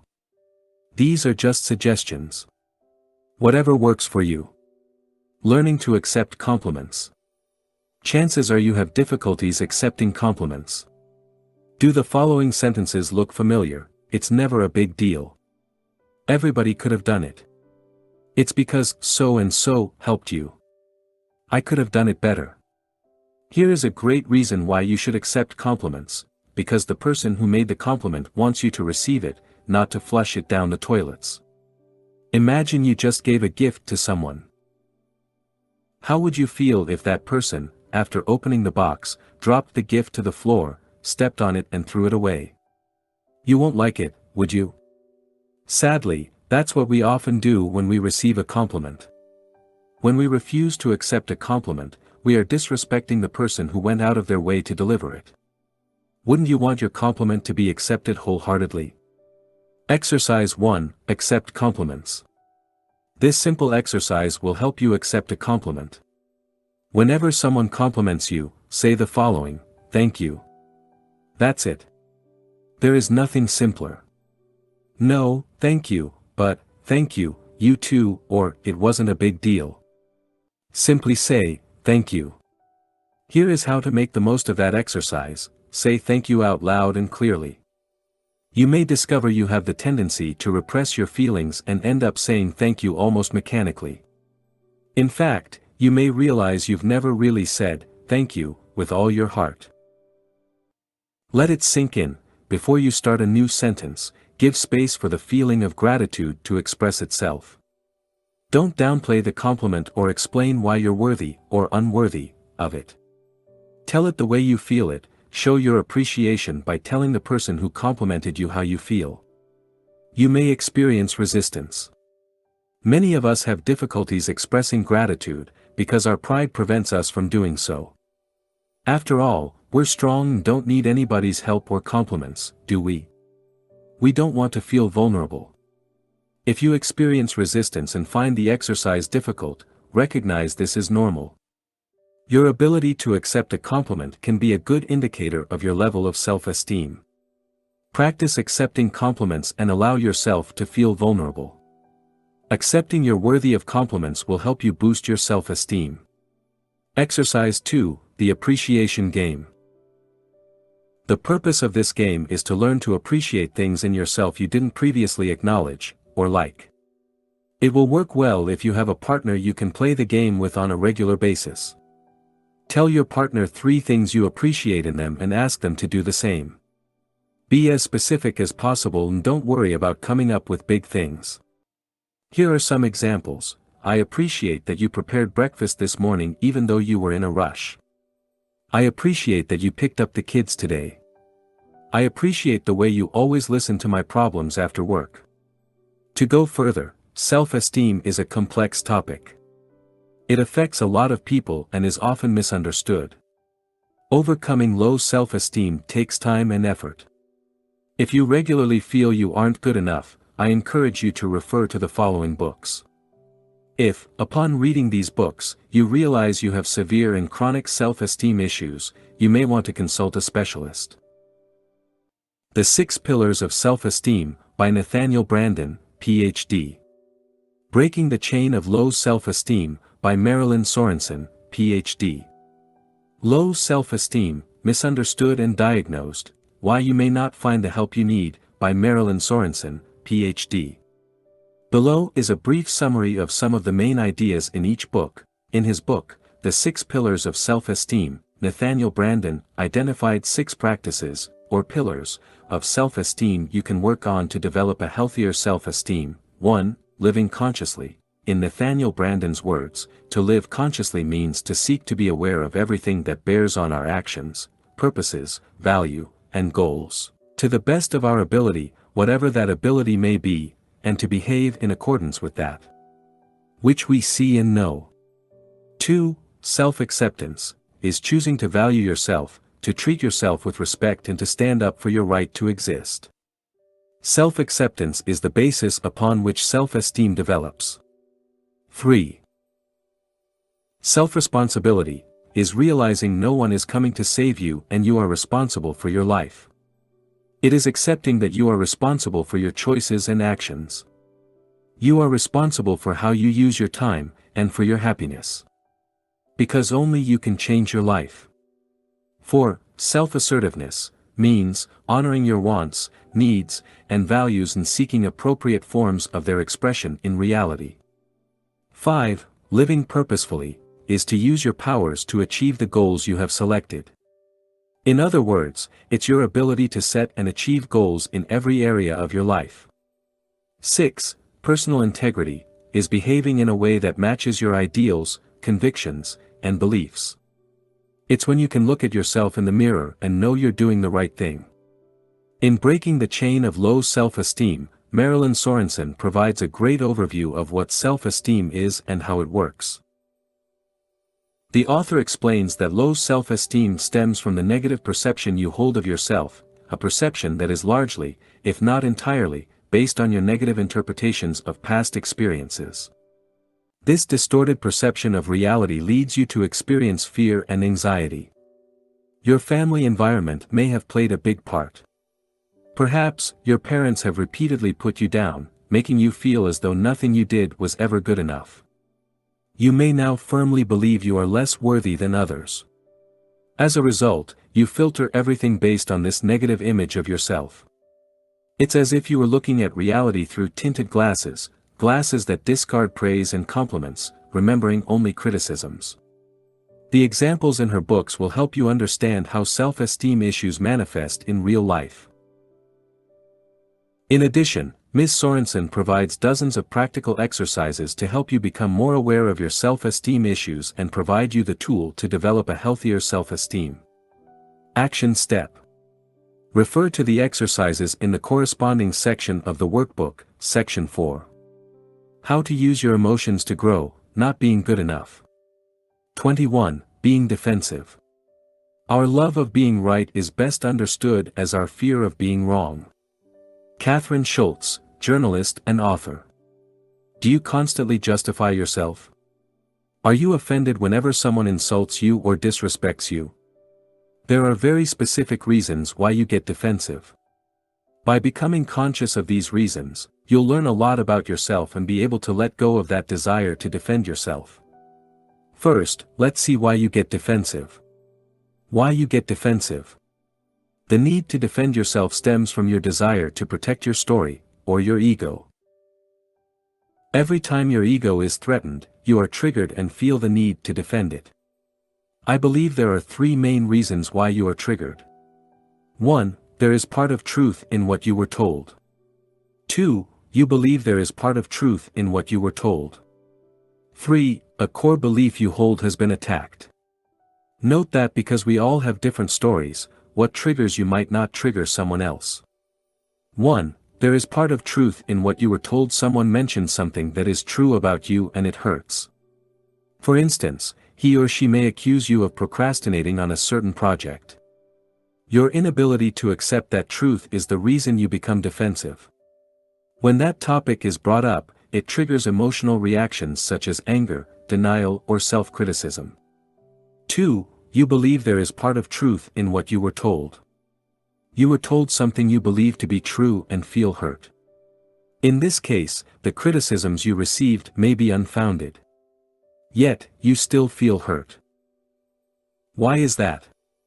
It's because what you were told confirms the disempowering beliefs you hold about yourself. For instance, let's say you believe you aren't good enough. This belief pushes you to work harder than anybody else.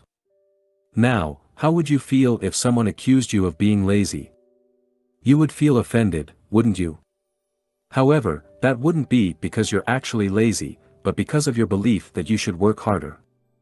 3. One of your core beliefs has been attacked. Someone directly or indirectly attacks one of your core beliefs, and you feel the need to defend yourself. This could be a religious belief, a political belief, or a more general belief about the world or yourself. The more attached you are to this belief, the stronger your emotional reaction will be. Here is a great example: because they believed Donald Trump was evil, some liberals had strong emotional reactions after he was elected president.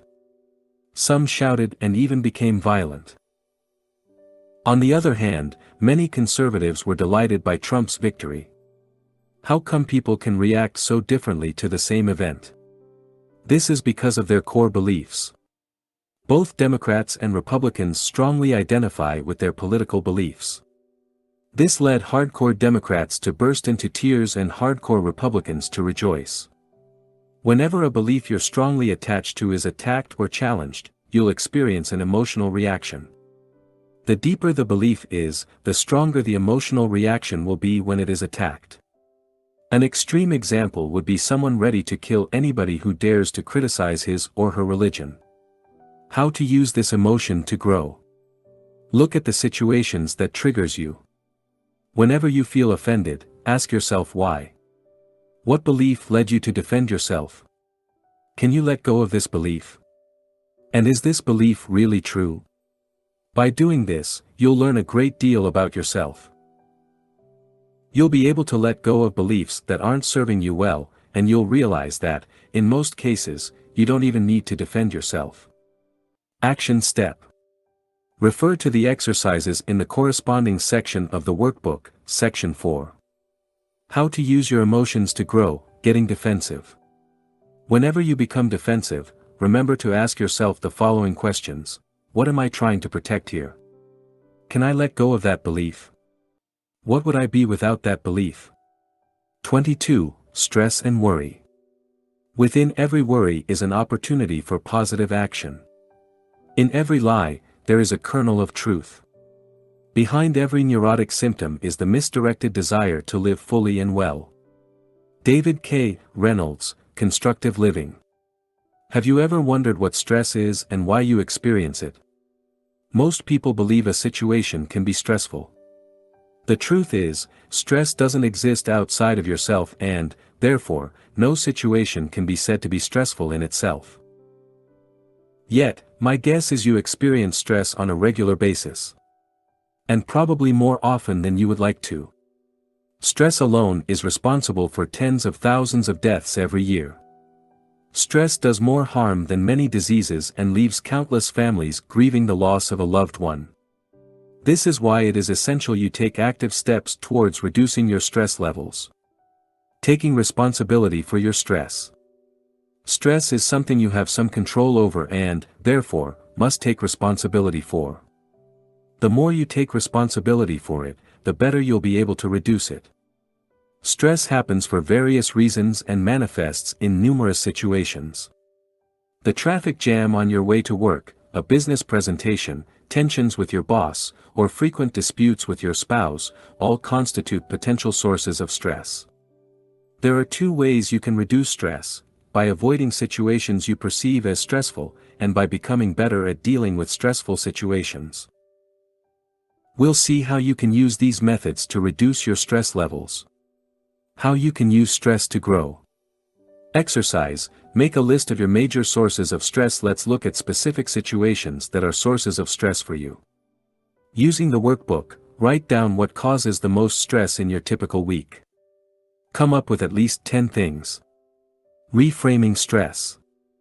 Emotions arise as a result of your interpretation of events.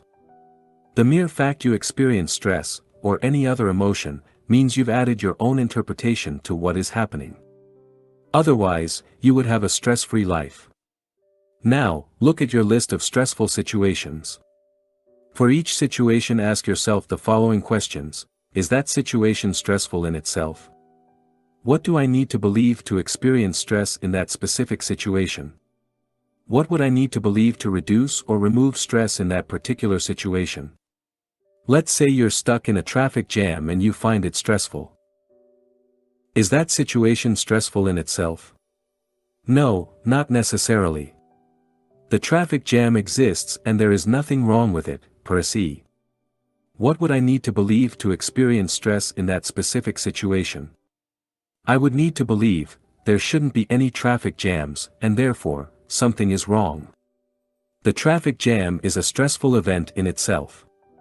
I should be where I need to go, instead of being stuck in traffic. I can do something about it. What would I need to believe to reduce/remove stress in that particular situation? I would need to believe that a traffic jam is a normal event like anything else. I don't necessarily have to experience stress just because I'm stuck in traffic. I'm here caught in a traffic jam and I don't need to be there, wherever I want to go, for a while. I can't do anything about it, so I might as well enjoy it, or at least don't stress over it. Dealing with worry.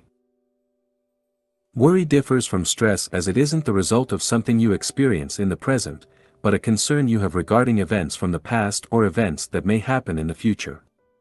You experience stress when you face a stressful situation in the present moment. For instance, a stressful situation would be being stuck in a traffic jam or having your boss yell at you. Worrying would be remembering, past, or anticipating/imagining these stressful situations, future. Interestingly, most of your worries are unnecessary for the following reasons: they happened in the past and there's absolutely nothing you can do about them, or they may happen in the future and you can't control the future. Exercise. Make a list of your worries.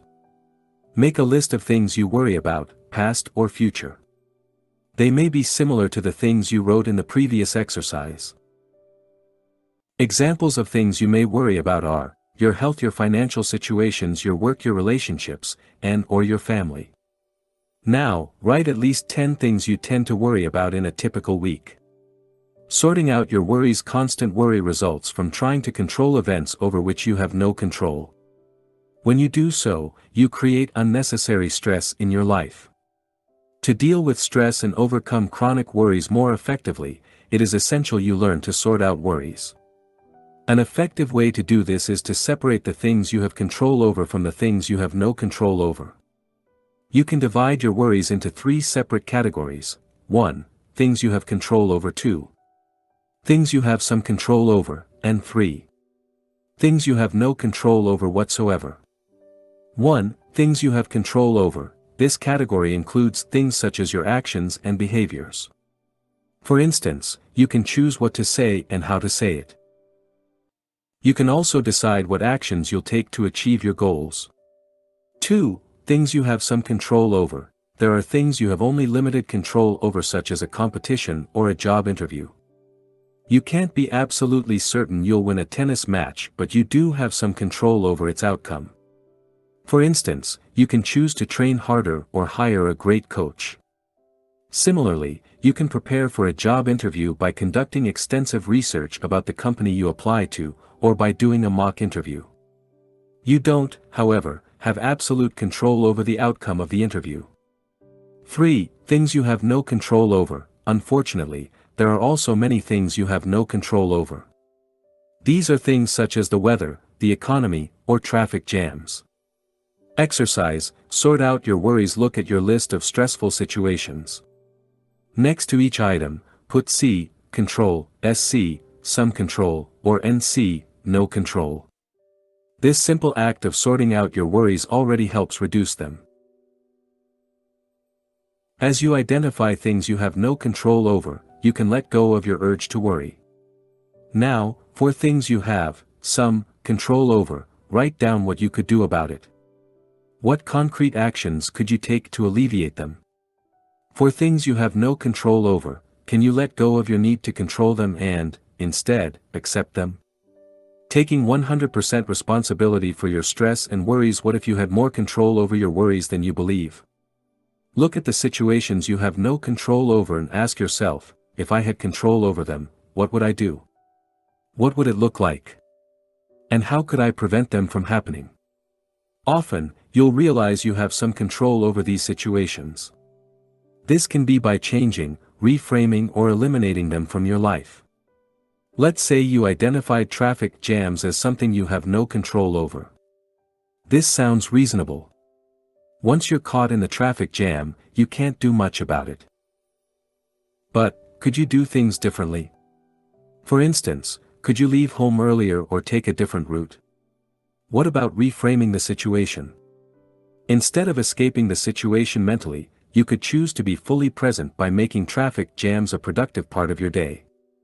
You could then make the most of it by listening to audiobooks.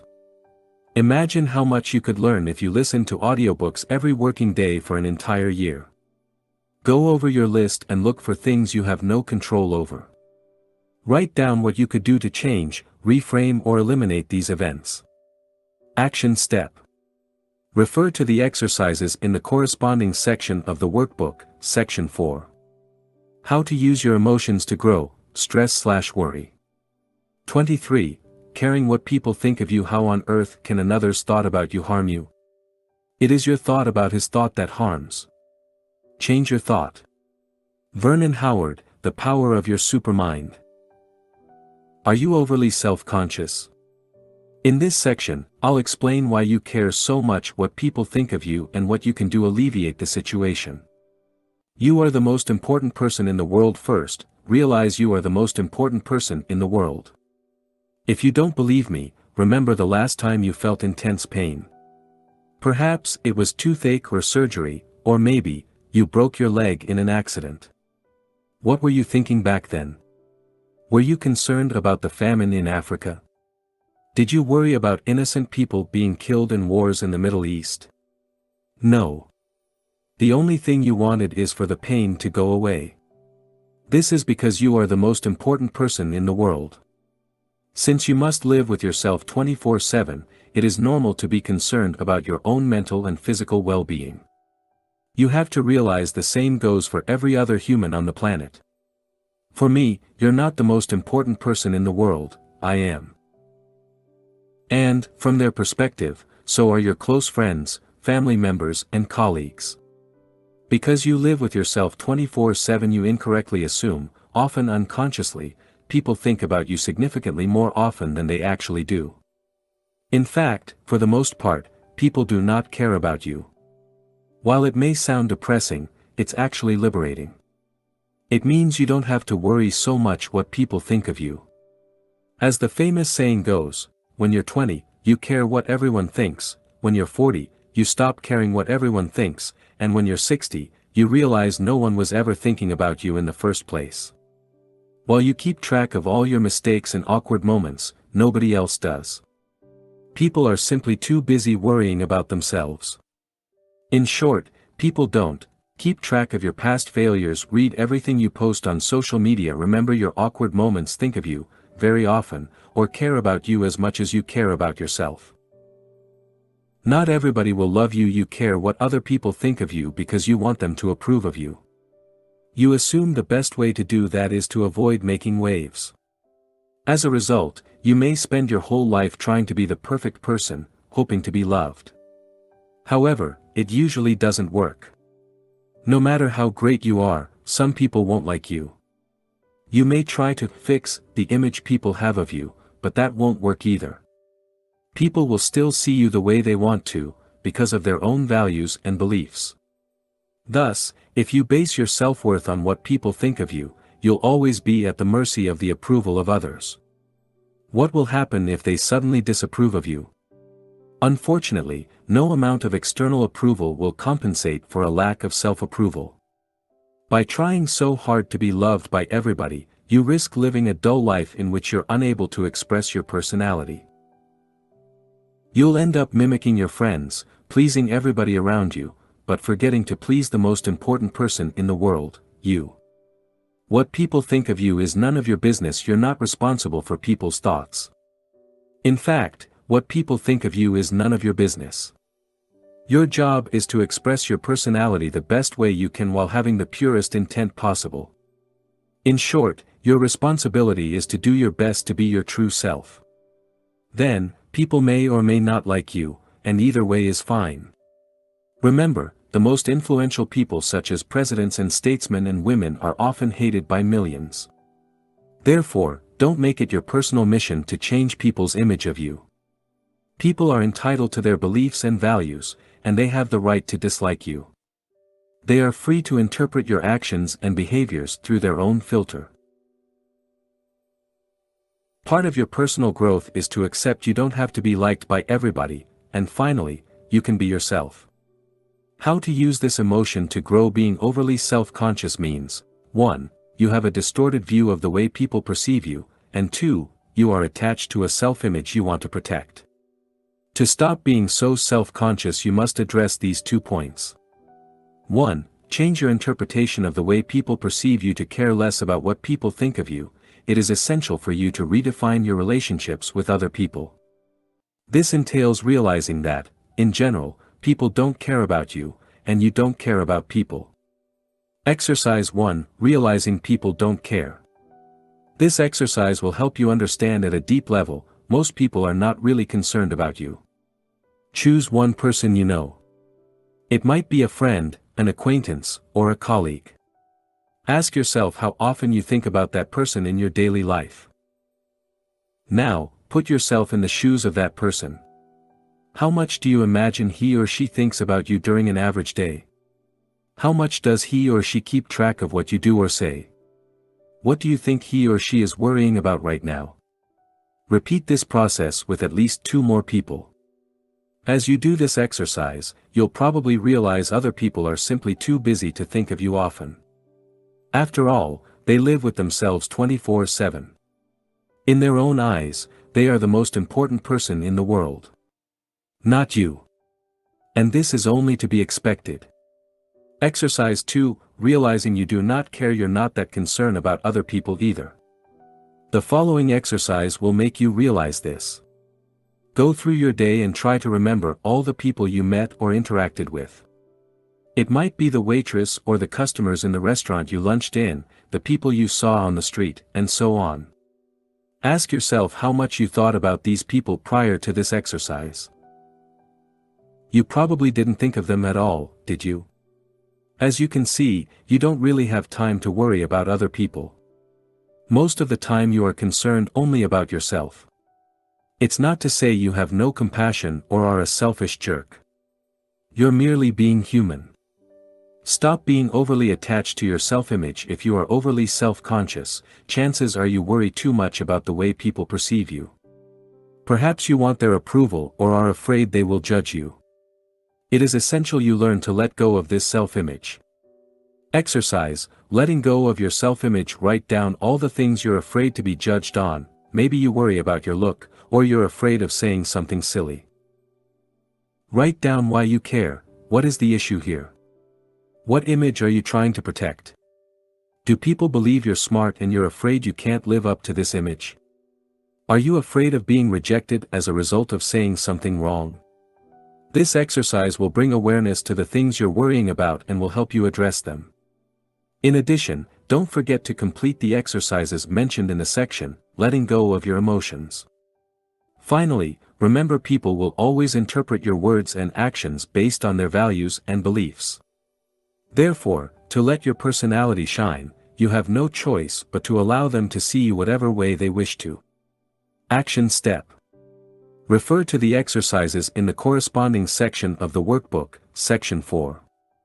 How to use your emotions to grow, caring what people think of you. 24. Resentment. Even if we can't love our enemies, let's at least love ourselves. Let's love ourselves so much that we won't permit our enemies to control our happiness, our health, and our looks. Dale Carnegie, How to Stop Worrying and Start Living. When you resent people, you're angry at them because they didn't behave the way you wanted them to. Maybe they broke their promises, or perhaps they didn't give you what you expected from them. Perhaps you believe they owed you something, but they failed to deliver. Resentment often builds up when you fail to communicate effectively with the people you resent. That is, when you didn't tell them you felt hurt, or didn't communicate your needs and wants, assuming they would naturally cater to them. It can also grow when you did express your feelings but can't let go of them and forgive. As Nelson Mandela once said, resentment is like drinking poison and then hoping it will kill your enemies. It just doesn't work. Resenting people.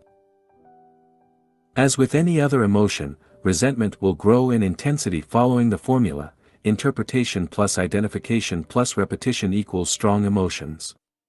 You can resent someone for years for a rather insignificant event based on your interpretation of the event, your identification with the story you're telling yourself about it, and/or the number of times you replay the event in your mind.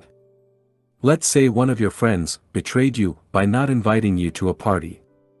In your mind, your friend truly betrayed you and you deeply resent him for it. You can't stop thinking, how could he do that to me?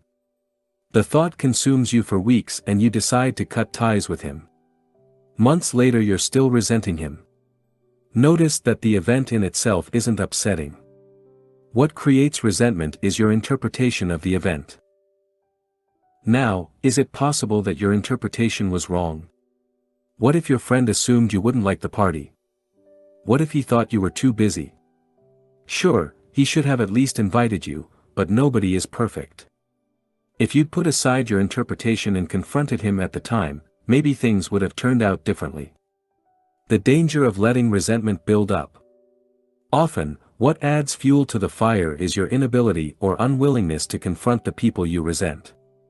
Instead of this, you keep revisiting in your mind what you think happened. As a result, your resentment grows stronger as time passes. This is especially true if you regularly interact with people you resent. How to use resentment to grow. Resentment occurs when you are unable to forgive and move on with your life. It is the result of being attached to what was in the past instead of focusing on what could be in the future. When you experience resentment, you are provided with an opportunity to learn how to forgive and let go and, more importantly, how to love yourself. Resentment is here to tell you that you must love yourself and value your peace of mind more than anything else. Your peace of mind must become more important than being right, taking revenge, or hating someone else. In short, moving beyond resentment is making a declaration of love to yourself so you can move on, while, at the same time, showing compassion to others. Loving yourself. Paraphrasing Nelson Mandela's words, resentment is a poison you consented to drink. Resentment are the weeds you allow to grow in your garden. When you experience resentment, you believe that something you were legitimately entitled to was unjustly taken from you. For instance, it could be someone else's trust, respect, or love. As a result, you feel as though you've been attacked personally. Resentment will subsist as long as your need for being right and getting even is more important than your peace of mind. It will keep growing as long as you keep feeding the emotion with thoughts of resentment. And it will remain as long as you repress it. That's why it's important you make your peace of mind a priority and learn to forgive others as well as yourself. Loving others. Your ability to release resentment is linked to your level of compassion. The more compassionate you are, the easier it will be to let go of resentment. One important thing to understand is that people always act based on their level of consciousness, or unconsciousness. You may wish someone had acted differently toward you, but if he or she didn't, it's probably because he or she was unable to do so. Thus, rather than saying people are good or bad, it is more accurate to say they are either conscious or unconscious. When they do terrible things to you, it's often because of their lack of consciousness, or the negative emotional state they were in at the time. Sadly, most people are deeply conditioned. Their upbringing leads them to act in a certain way. People often act the same way as their parents, which is why you often hear of people who've been abused by their parents, becoming, in turn, abusive with their children. As Eckhart Tolle wrote in The Power of Now, the mind, conditioned as it is by the past, always seeks to recreate what it knows and is familiar with. Even if it is painful, at least it is familiar. The mind always adheres to the known. The unknown is dangerous because it has no control over it. That's why the mind dislikes and ignores the present moment. In short, the nature of the unconscious human mind is to cling to old patterns and recreate them. Look at your family history and you'll probably notice these patterns. You'll see how people are conditioned. This shows how difficult it is for people to break free from set patterns. I used to resent my mother for being overly protective. I blamed her for not encouraging me to grow, but instead, her actions made me weaker than I already was. Perhaps it was one of the reasons I embarked on a personal development journey. However, I realized she didn't have any bad intentions. She simply meant well and did the best she could. The point is, people do what they can, with what they have, based on who they are and how much they've been conditioned. They make tons of mistakes as well. We all do. It's part of being human. One of the most ridiculous things we try to do as human beings is to want to change the past. What happened in the past was supposed to happen. Because it did happen. Now, the question is, what are you going to do about it? How to deal with resentment. To start letting go of resentment, we'll discuss the importance of 1. Changing/reevaluating your interpretation. 2. Confronting the situation. 3. Forgiving, breaking free from identification, and 4. Forgetting, stopping the repetition. Resentment results from your interpretation of something that happened to you. This interpretation leads you to feel betrayed and to experience anger, or even a desire for revenge. By revisiting the scene in your mind, you allow resentment to build and, because you avoid confronting the situation or person at the root of your resentment, the emotion continues to grow. To prevent resentment from building, it is necessary for you to reevaluate your interpretation of what happened, while confronting the situation or person you resent. After doing this, you must be willing to forgive and release your resentment. Finally, you must choose to forget. This entails not replaying the scene in your mind over and over again. 1. Changing/reevaluating your interpretation. To put things into perspective, it is important for you to look at your interpretation of what happened. Might you have overdramatized the situation? Is it possible you misinterpreted something? Ask yourself, what exactly happened? After you remove your interpretation, only the hard facts will remain. Looking at what really happened may provide you with valuable insights, allowing you to replace your current interpretation with a more empowering one. 2. Confronting the situation. If your resentment is directed toward people, perhaps you need to have an honest discussion with them and share how you feel. Often, resentment builds up when you don't share your feelings with the person you resent. This is often due to fear of appearing vulnerable, fear of hurting the other person, or fear of negatively impacting your relationship with that person. If you can't talk to that person directly, an alternative is to write a letter. Even if you don't send it, the simple act of writing the letter may help you release some of your resentment. 3. Forgiving. Now you've found a channel to express yourself, you can start to forgive. You've looked at the hard facts and re-evaluated your interpretation.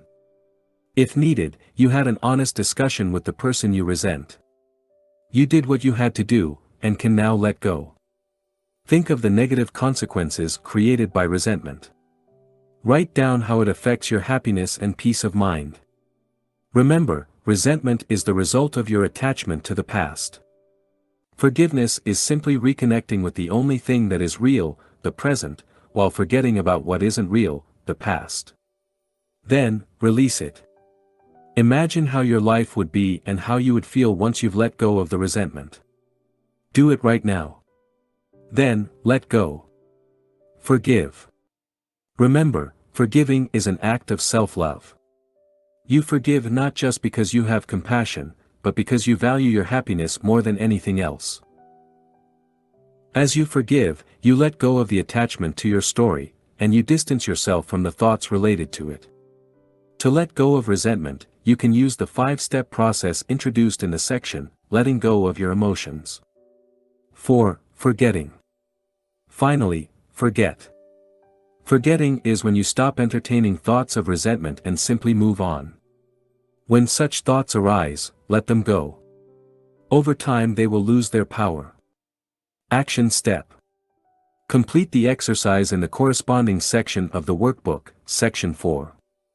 How to use your emotions to grow, resentment. 25. Jealousy. When you experience jealousy, you desire something someone else has, but you don't currently have. We all feel jealous from time to time, and this is not something you should blame yourself for. In this section, I will explain how jealousy works and provide you with some solutions to deal with it. How to use jealousy to grow. Jealousy stems from the belief you aren't good enough. It comes from a place of lack and scarcity. You want something someone else has, believing that it would fulfill you.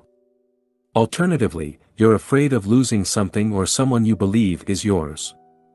Jealousy can help you find what you really want. Jealousy can let you know you're on the wrong path and can help you find out what you really want. For instance, in her book Quiet, Susan Cain explained she would often feel jealous of her friends who were writers or psychologists.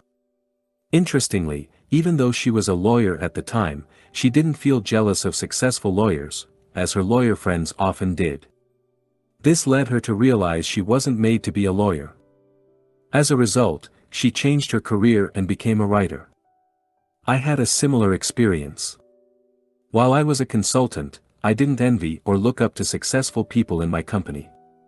On the other hand, on my personal development journey, I became envious of successful personal development bloggers and YouTubers. I felt particularly jealous of 2 such people when I realized they were doing exactly what I wanted to do. I imagined how amazing it would be to help other people and make a contribution to society while studying and growing along the way.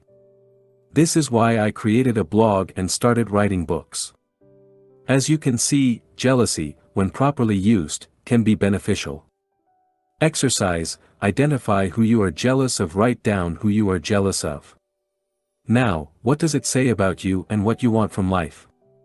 Jealousy can signal a scarcity mindset.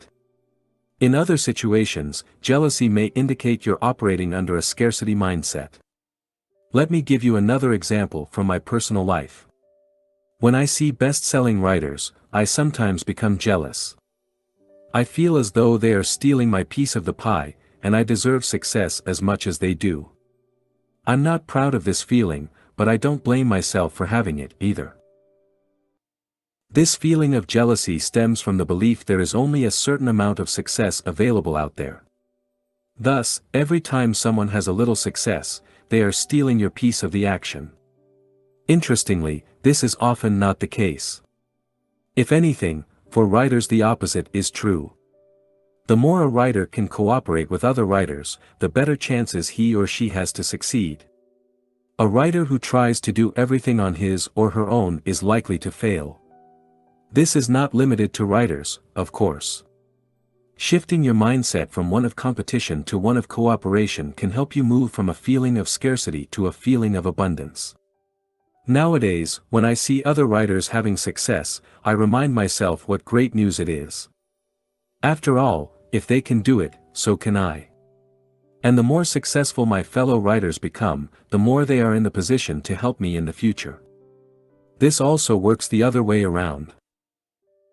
The more I help other writers to succeed, the more they'll be able to help me in the future.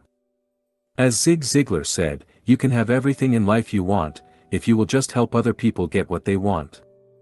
Remember, what other people can do, you can do as well. Remember also, success is not a limited resource. Exercise, cooperate rather than competing. Think of a time in the past when you felt jealous of someone else's accomplishments. Now, ask yourself why you felt that way. Then, ask yourself, what would it be like to support the person? How could I cooperate with the person?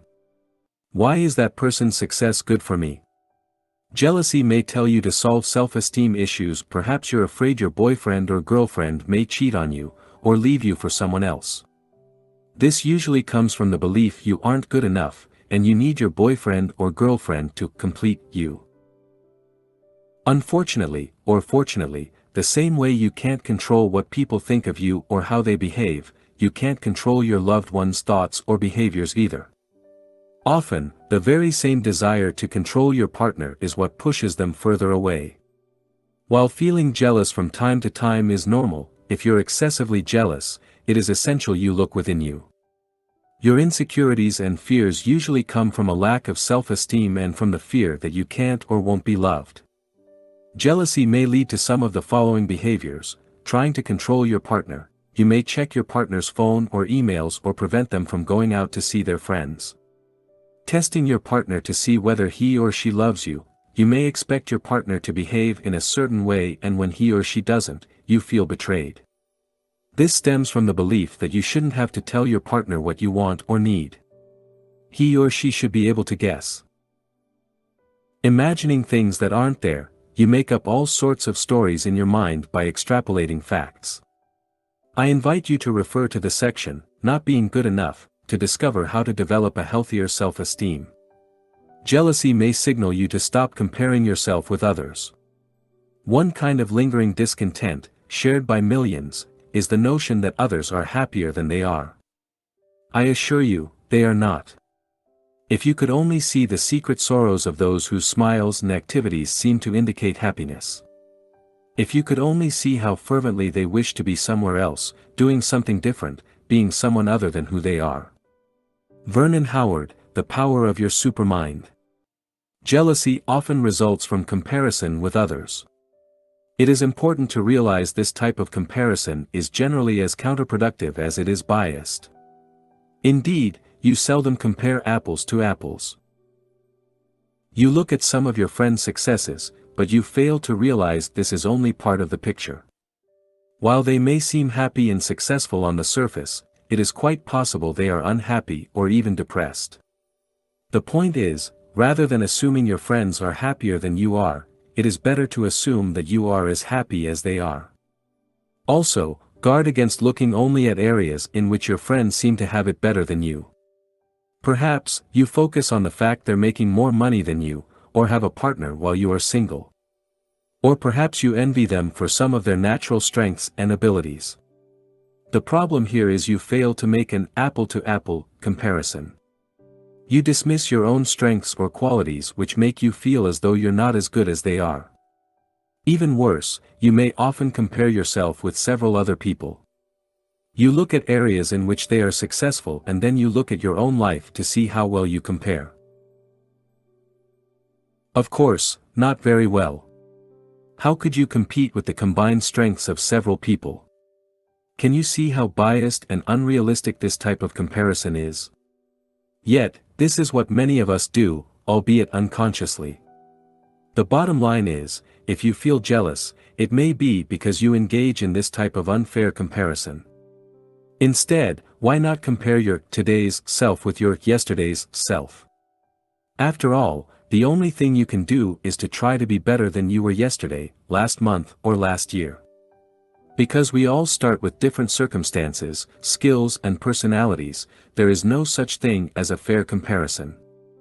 Exercise: compare apples to apples. This exercise will help you compare yourself to others more fairly. Select someone you often compare yourself with. Write down all the things you're doing better than that person. Action step: refer to the exercises in the corresponding section of the workbook, Section 4. How to use your emotions to grow: jealousy. 26. Depression. The hardest thing about depression is that it is addictive. It begins to feel uncomfortable not to be depressed. You feel guilty for feeling happy. Pete Wentz, musician. Non-clinical depression occurs when you're not where you want to be in life, you have lost any hope to ever be, and can't accept it. This might happen after a tragic event in your life or more progressively as some aspects of your life slowly fall apart. Depression results from feeling hopeless in one or several areas of your life. Here are some examples: you lost your job and have no hope of finding a new one to match your expectations. You're sick and have no hope to recover as well as you would like to. You are divorced from your partner and can only see your kids once in a while. You have little hope of finding a suitable partner. You're in so much debt that it seems as though you'll never get out of it. You suffered a bereavement.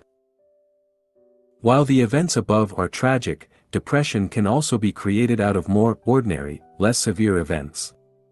For instance, some people may spend so much time dwelling on the past or worrying about the future they eventually become depressed. This may happen even though no significant events have occurred in their lives. It is essential to remind yourself that depression, like other emotional states, is neither good nor bad, it just is. You are not your depression. You existed before it, you exist during it, and, all things being equal, you will exist after it. Depression is an active process. While it may seem as though depression is happening to you, it is, in fact, created by the negative thoughts you identified with. Thus, you do have some responsibility in creating your depression. Does it mean you should feel guilty or beat yourself up for being depressed? Of course, not. Never. In fact, you should never beat yourself up for any of the emotions you feel. That would be pointless. What it means, however, is that, because you've played a part in creating your current emotional state, you also have the power to get out of it. And that's great news, right? Remember Dr. David K. Reynolds' first-hand experience with depression? He wrote the following: depression can be created by sitting slouched in a chair, shoulders hunched, head hanging down. Repeat these words over and over: there's nothing anybody can do. No one can help. It's hopeless. I'm helpless. I give up. Shake your head, sigh, cry. In general, act depressed and the genuine feeling will follow in time. David K. Reynolds, Constructive Living. David K. Reynolds' depression was entirely self-created. It was an active process that involved adopting a certain body language, repeating certain words, and having certain thoughts. He had to act in a certain way to become depressed. The good news is that because you have the power to create depression, you also have the power to climb out of it. However, in a negative state such as depression, ignoring negative thoughts and replacing them with more positive ones can be extremely challenging. Even if you try to think positive thoughts of gratitude, joy, or happiness, at first, they will seem to have no power. But you may experience other negative emotions such as anger, for instance. You may ignore your anger at first. Your friends may even encourage you to do so. They would rather see you quiet and depressed than angry. However, sometimes anger may help you move up the emotional ladder and overcome depression. Keep in mind, any emotions other than depression can help, and learn to embrace whatever emotional state seems to give you more energy, and therefore provide more power to move up the emotional ladder. David K. Reynolds also suggests that feelings fluctuate over time even with depressed people. He wrote, "In the deepest depression there are ripples and waves of somewhat lighter moods. You can use moments when you feel slightly better to take whatever action may be beneficial to you at that time. How to use depression to grow. Depression is a sign you've lost touch with reality. Have you noticed that human beings are one of the few species on Earth that have the ability to become depressed? This is because they are the only ones who can get lost in their mind and become enslaved by negative thoughts and disempowering stories. Depression is a sign that you need to move away from your mind, by letting go of your worries about the past/future or your interpretation of the present situation, and reconnect to the present moment. It can be a powerful invitation to let go of the identity you've been clinging to for so many years. This identity is what led you to believe you should be doing certain things, making a certain amount of money, adopting a certain lifestyle, or developing a certain social status. Depression invites you to reconnect with your body and emotions while getting out of your head. After all, didn't your mind create the depression in the first place? Some people who experience severe grief, sadness, or depression like to keep themselves busy to avoid thinking. When depressed, more thinking is seldom the solution. You rarely see people getting out of depression by using their mind. Therefore, instead of thinking, you want to reconnect with your body. Exercising is a great way to do this and has been shown to be effective in improving your mood. For additional information, refer to the section, The Benefits of Exercising. In some rare cases, severe depression can lead people to separate from their mind. When this happens, their story suddenly drops. Apparently, this is what happened to Eckhart Tolle, as he recalls in his book, The Power of Now. He had a sudden awakening and his mind stopped. Here is what he wrote about his experience. This withdrawal must have been so complete that this false, suffering self immediately collapsed, just as if a plug had been pulled out of an inflatable toy. Eckhart Tolle. In summary, depression tells you to let go of your ego and reconnect with reality. It invites you to get out of your mind, which can only recall the past or anticipate the future, and live more in the present. Severe depression may require the help of a professional, but for milder depression here are some mediating strategies. Exercise, reconnect with your body and your emotions to overcome depression. It is essential for you to escape your mind. It's easier to feel your way out of depression than to think your way out of it. I would venture to say that most people spend over 90% of their lives in their mind. They have only rare moments of lucidity when they are fully aware and present. For instance, they don't listen to people, but they judge and interpret what they say, anticipate what they'll say next, and/or get lost in their thoughts. All these things happen at the mind level and show how people are not fully present. Because they either live in the past or in the future, i.e. in their mind, they experience a number of negative emotions. Below are some of the things you can do to reconnect with your body and your emotions. Exercise. As previously discussed, exercising is a great way to calm your mind and connect with your body, and it has a positive effect on your mood. Meditate. Meditation is an effective way to observe your mind and stop identifying with your thoughts so heavily. Meditation is simply a tool to help you reconnect with reality by observing thoughts, emotions, and sensations instead of getting lost in your mind. Activity. Getting busy allows you to avoid excessive thinking. Instead of feeding your depression with constant negative thoughts, concentrate your attention on something else.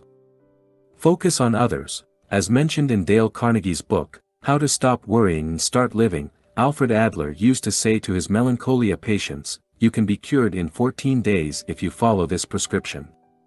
Try to think every day how you can please someone." Whether or not it is accurate, focusing on others can certainly help you forget about your own issues and focus on something more positive. Unfortunately, when you feel depressed you won't want to do any of these things. However, as you start moving and start keeping yourself busy, your situation will gradually improve, and it will become easier and easier. Thus, it is important to take things just one step at a time. Action step. Refer to the exercises in the corresponding section of the workbook, Section 4. How to use your emotions to grow, depression. 27. Fear/discomfort. Life always begins with one step outside of your comfort zone. Shannon L. Alder, inspirational author. Whenever we try something new, we experience anxiety. We are afraid of the unknown. This is why we like to maintain our daily routine and stay within our comfort zones. From our brain's point of view, this makes perfect sense. If our current habits allow us to be safe and avoid any potential threat to our survival, or the survival of our ego, why bother changing them? This explains why we often keep the same routine, or have the same thoughts over and over. It is also why we may experience a lot of internal resistance when trying to change ourselves. Thus, when we try to move beyond our comfort zones, we experience fear and distress. Now, do we want to stay in the same place most of our lives and avoid taking any risks, or do we want to pursue our dreams and see what we are truly capable of becoming? We have to remember, most of our fears are a threat only to our ego, not to our survival. Generally, they aren't physical threats, but imaginary ones. If we play it safe, we risk missing out on life, and we may regret it later. Below are common fears you may experience: fear of rejection. You're afraid of being rejected. This may be physical rejection from a specific group, but it is generally more subtle. For instance, you may be afraid of making a comment people could disapprove of, asking someone out and being turned down, or sharing your work and being criticized for it. Fear of failure. You're afraid of failing. This usually comes from the deepest fear of not being good enough, i.e., you are afraid of being ridiculed and believe that failure will erode your self-esteem. Fear of loss. Human beings have an aversion to loss, which is why we are often more motivated to prevent a loss than to secure a gain. Fear of disturbing. You're afraid of disturbing people. Perhaps due to the belief you're not important enough. As a result, you may feel reluctant to affirm yourself for fear of appearing selfish. Fear of success. You're afraid of success. You may worry you won't be able to sustain it with all the added pressure on your shoulders. How to use fear to grow. The fear of doing something new is often a sign you should go ahead and do it anyway. This indicates a great opportunity for personal growth. Fear, as with any other emotion, only exists in your mind. This is why we often realize what a fool we've been after we've completed something we were initially wary of starting. People who end up reaching their wildest goals often do so because they are willing to leave their comfort zone. Over time, they learn to be comfortable with the uncomfortable. Picture one thing you were once afraid to do, that is now no big deal for you. For instance, I bet you were scared the first time you drove, or on your first day at work. Now, didn't you get used to it? The truth is, people have the formidable ability to learn. The key is to grow accustomed to experiencing discomfort once in a while. By not facing your fears on a regular basis, you will greatly limit your potential for development.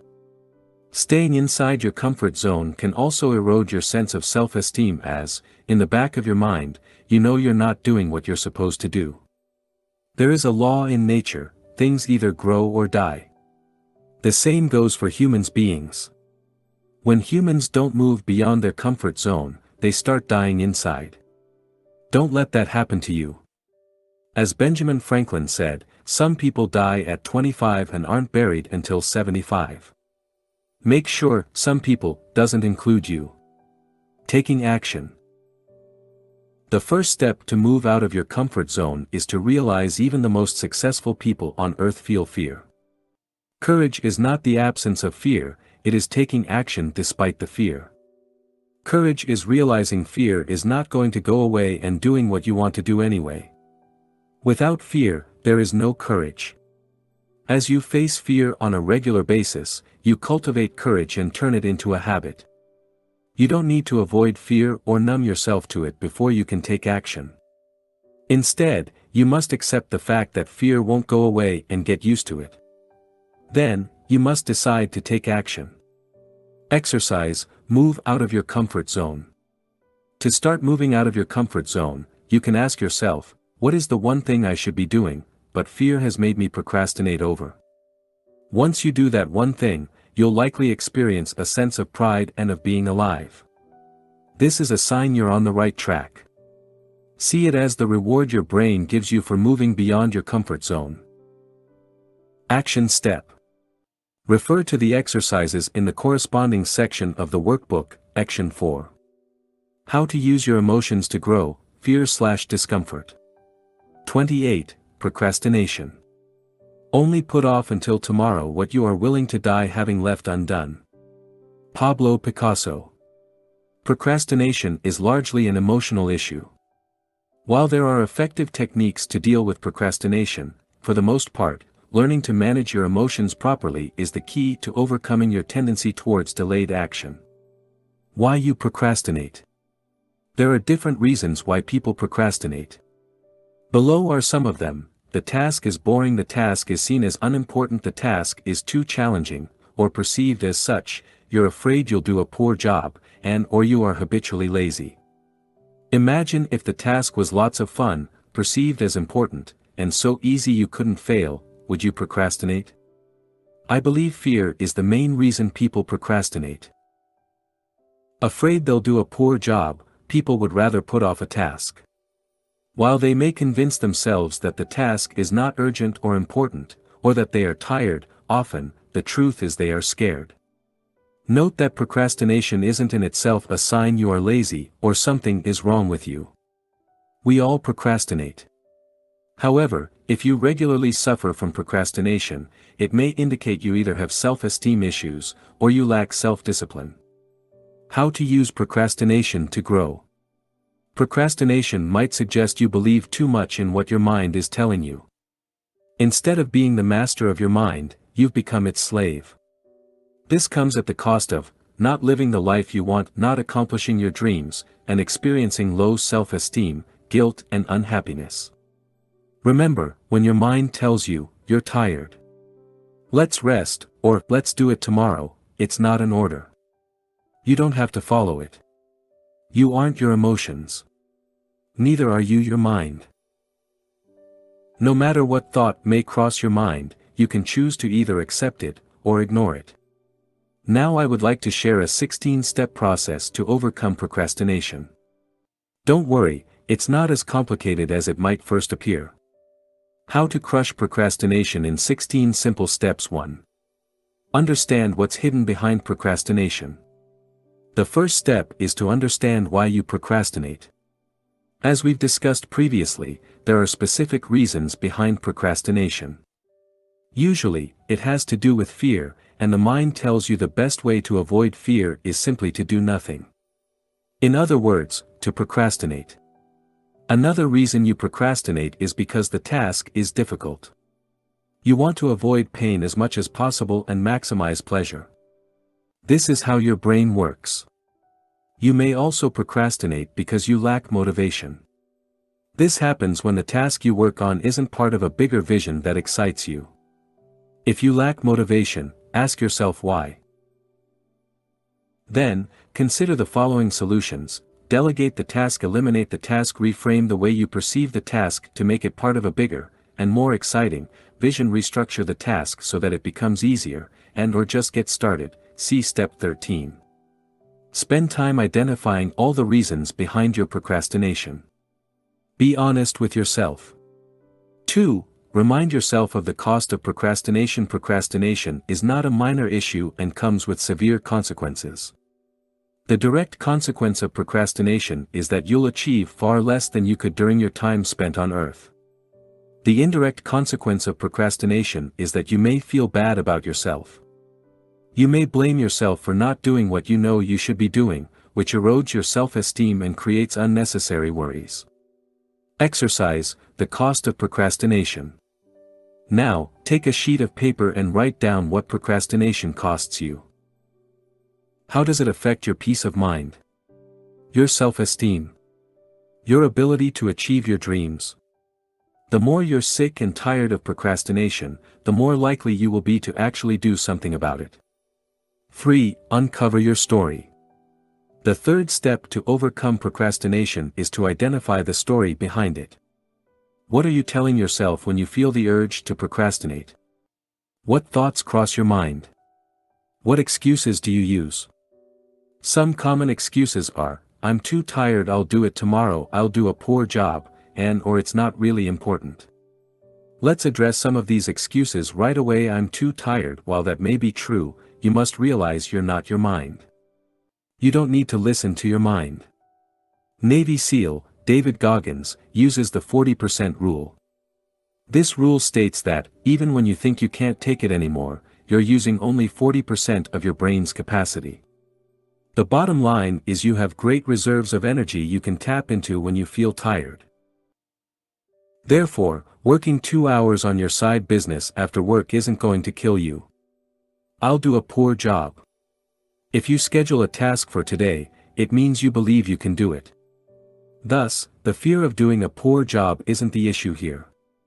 After all, if you think you'll do a poor job today, what makes you think you'll do a better job tomorrow? You most likely won't. That's just a story you're telling yourself. I'll do it tomorrow. Doing it tomorrow might not be a big deal. However, if you can't discipline yourself to finish today's tasks, what are the chances you will design your ideal life in the future? Remember, disciplining yourself to complete the task in front of you is, ultimately, what will allow you to create your future life. Time, effort, and self-discipline are required to create anything of value in your life. It's not really important. Even if that is true, not completing a task you scheduled creates an open loop. Then, somewhere in the back of your mind you know that you still have to complete that task. If you keep putting off tasks, you'll soon start losing motivation. At some point, you may even end up feeling stuck without knowing why. Exercise, write down your excuses. Start becoming aware of all the excuses you come up with. Write them down, then, address them one by one. They control you because you let them to. Commit to addressing them. 4. Rewrite your story. Look at your excuses. Are you too tired? Do you lack time? Are you trying to do everything perfectly? Now you've identified your story, create a new, more empowering story to neutralize your old excuses. See the examples below. I don't have time for that. I find and make time for whatever I'm committed to. I'm too tired. I have control over my mind and I have more energy than I imagine. When I schedule a task, I complete it. Then, create affirmations or mantras around your new story. Repeat them to yourself every morning and throughout the day until they become part of your identity. Remember, procrastination is a habit. You want to reprogram your mind and implement a new habit, the habit of working on the tasks you schedule whether you feel like it or not. For more, refer to the section, Conditioning Your Mind. 5. Clarify your why. Procrastination is often due to a lack of motivation. When you're excited about a goal, you don't run away from it, do you? No. You can't wait to work on it. Look at the tasks you regularly procrastinate over. Why is that? How can you make these tasks part of your vision to make you feel more motivated? Can you adjust these tasks? Can you learn something from these tasks? Can you envision yourself feeling proud of yourself as you complete these tasks? The stronger your reason, your why, the easier it will be for you to overcome your tendency to procrastinate. 6. Identify the ways you distract yourself. The next step is to notice all the ways you distract yourself. What are your own ways to procrastinate? Is it going for a walk? Watching videos on YouTube? Drinking coffee?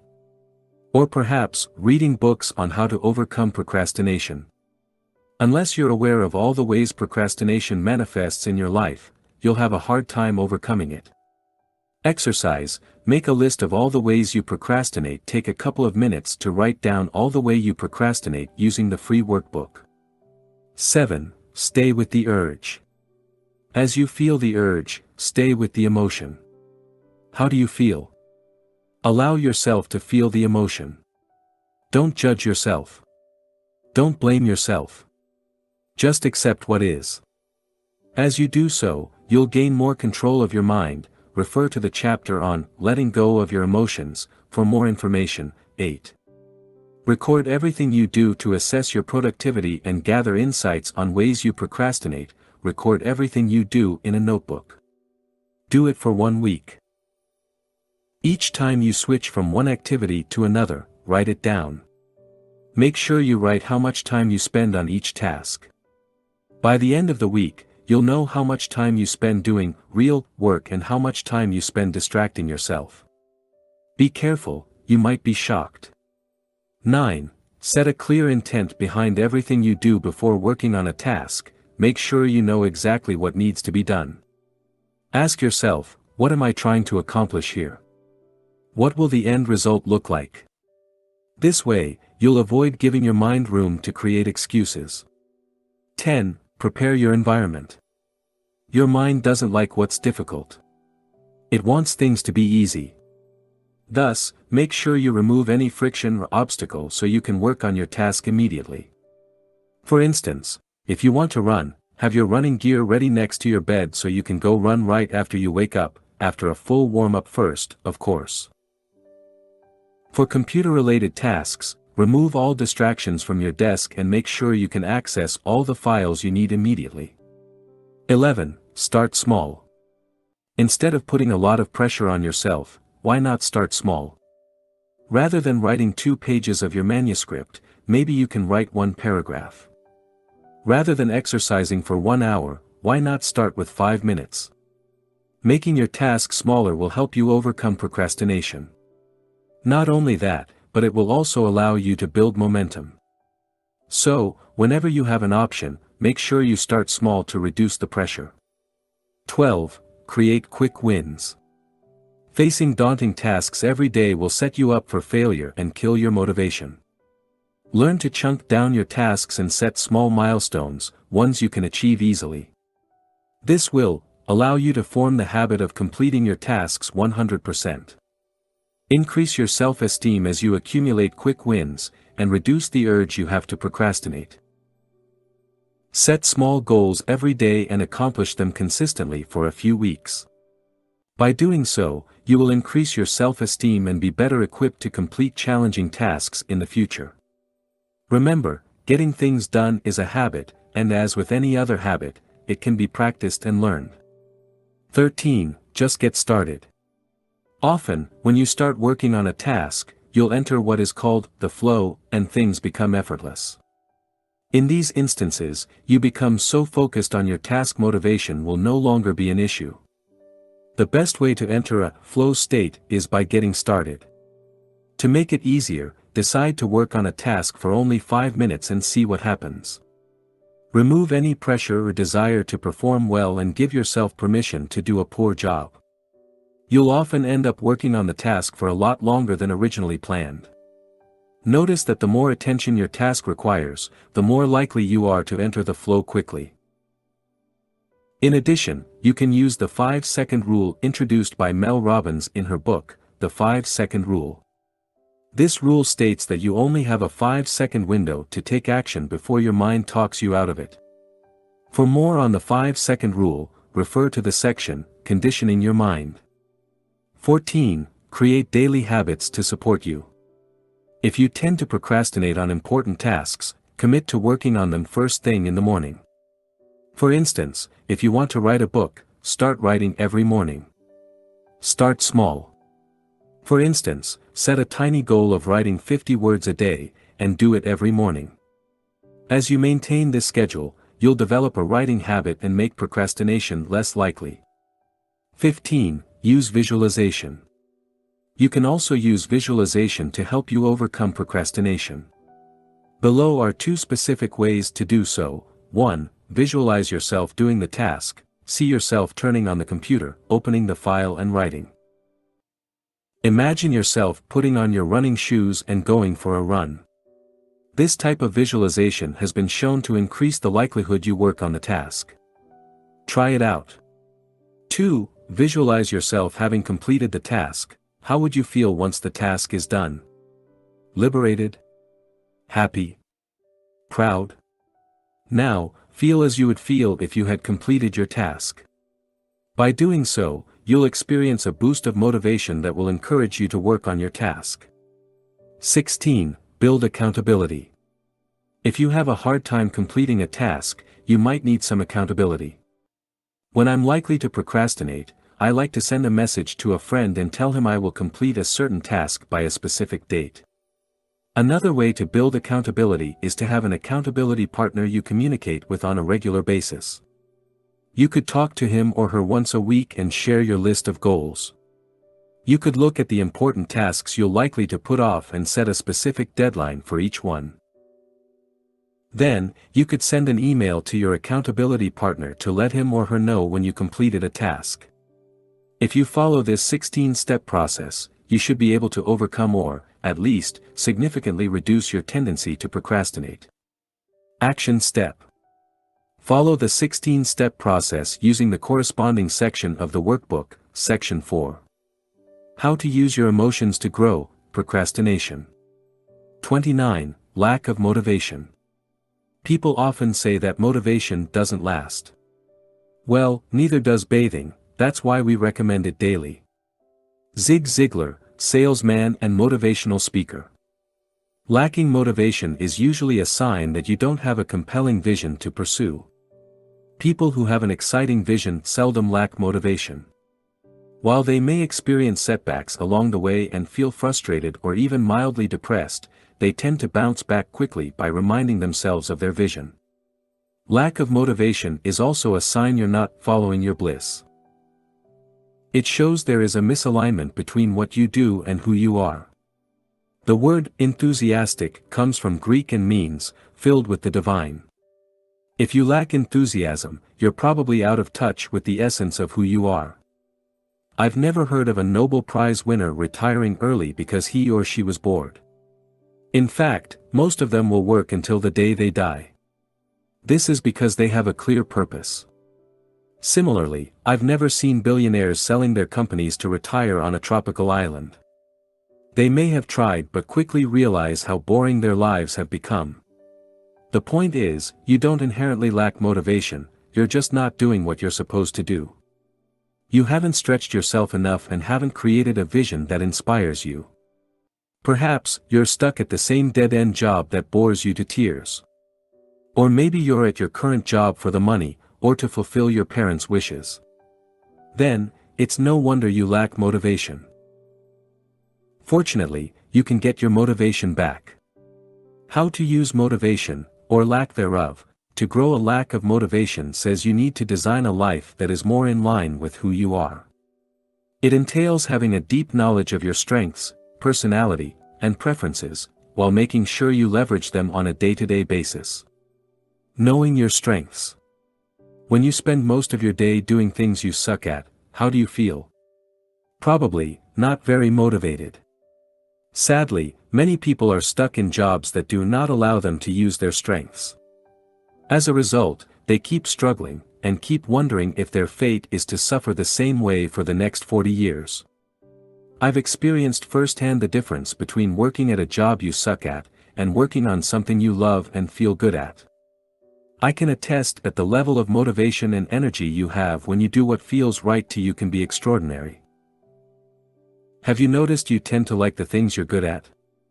You may not necessarily enjoy the task in itself, but receiving positive feedback gives you a sense of pride and make you feel good about yourself. Now, if you were constantly reminded what a poor job you're doing, would you still love that same task? The point is, there are things you are good at as well as things you enjoy doing. Once you identify the tasks you're good at and spend as much time as you can on them, you'll feel more motivated. You may even find yourself enjoying tasks you would never have imagined simply because you're good at them.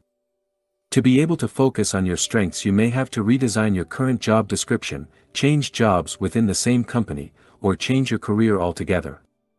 Remember, if every second of the day is a struggle, you're probably not doing what you're supposed to do. You have strengths and your job is to find them. Knowing your personality. This is somewhat related to the previous point since your personality partially determines what you're good at. For instance, if you're an introvert, you're likely to take different career choices than if you were an extrovert. You may prefer spending most of your time alone or in small groups and may stay away from jobs that require you to interact with clients all day long. You may find yourself performing better in a quiet environment. Your core values will also affect your level of motivation. Perhaps, independence is vital for you. If so, being self-employed might be a better idea than having a 9-to-5 job. Or maybe you like novelty and want to be learning constantly. If so, doing the same repetitive job might not bring you much satisfaction. Knowing what motivates you. Sometimes you lack motivation because you set a goal in a way that doesn't inspire you. While the goal may be something you genuinely want, the way you frame it, or work on it is just not motivating you. Let's say you want to lose weight. If none of the reasons behind your goal touch you at an emotional level, you won't feel motivated, and will have a hard time achieving your goal. Thus, your job is to find out what losing weight will do for you. Ask yourself why you want to lose weight. Keep asking yourself why until you find something that resonates with you at an emotional level. Remember, you seldom want to lose weight because it's the right thing to do.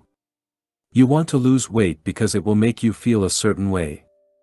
This is the meaning you give to losing weight, and you must get it right if you want to succeed. Now, you can also ask yourself why you don't want to lose weight. It may help you uncover the reasons why you're struggling losing weight. If you overeat because it makes you feel good, you need to ask why is that? Is it a habit? Is it because you're stressed? Is it because of your environment? Is it a way to escape from something? Knowing why you're doing something is important. Once you have a strong why, who knows what you can accomplish? Motivation comes and goes. Here, it is worth mentioning you don't need to be motivated all the time. Motivation comes and goes. There is no need to beat yourself up when you feel uninspired. To help you take action when you lack motivation, it is important to have a system that allows you to stay on track with your goals. Build the self-discipline needed to do things and you don't feel like it, and have self-compassion and love yourself instead of blaming yourself for everything that goes wrong in your life. Putting a system in place means having a daily routine that allows you to move toward your goal. For instance, it could be working on a task for a certain amount of time first thing in the morning. Sticking to that ritual every day is one way to build self-discipline. Another way is to set small goals every day and achieve them consistently. Having self-compassion means encouraging yourself instead of beating yourself up. To learn more about how to create a morning ritual, you can refer to my book, Wake Up Call: How to Take Control of Your Morning and Transform Your Life. Feeling stuck. Sometimes, you feel stuck. You're not motivated to do anything, or you feel overwhelmed and don't necessarily know why. This often results from either having too many open loops in your life, or from procrastinating on a major task. Let's see what you can do to unstick yourself. A simple 3-step process to unstuck yourself whenever you feel stuck. Try the following 3-step process. 1. Make a list of all the tasks that need to be done. 2. Identify one task you've been putting off. 3. Complete that task. There is often one specific task you've been putting off for a while. While this may not necessarily be a difficult task, once you commit and finally complete it, you feel so good you may end up completing many more tasks. As a result, you will start building momentum and allow yourself to get unstuck. If you cannot work on that one specific task, start with a less daunting one. This will also help you build momentum. Closing open loops. If you've been putting off too many tasks or have too many unfinished projects, you can do the following. 1. Make a list of all the tasks or project you want to complete. 2. Set aside a specific time to complete them. Perhaps, just a few hours could allow you to finish many of these tasks.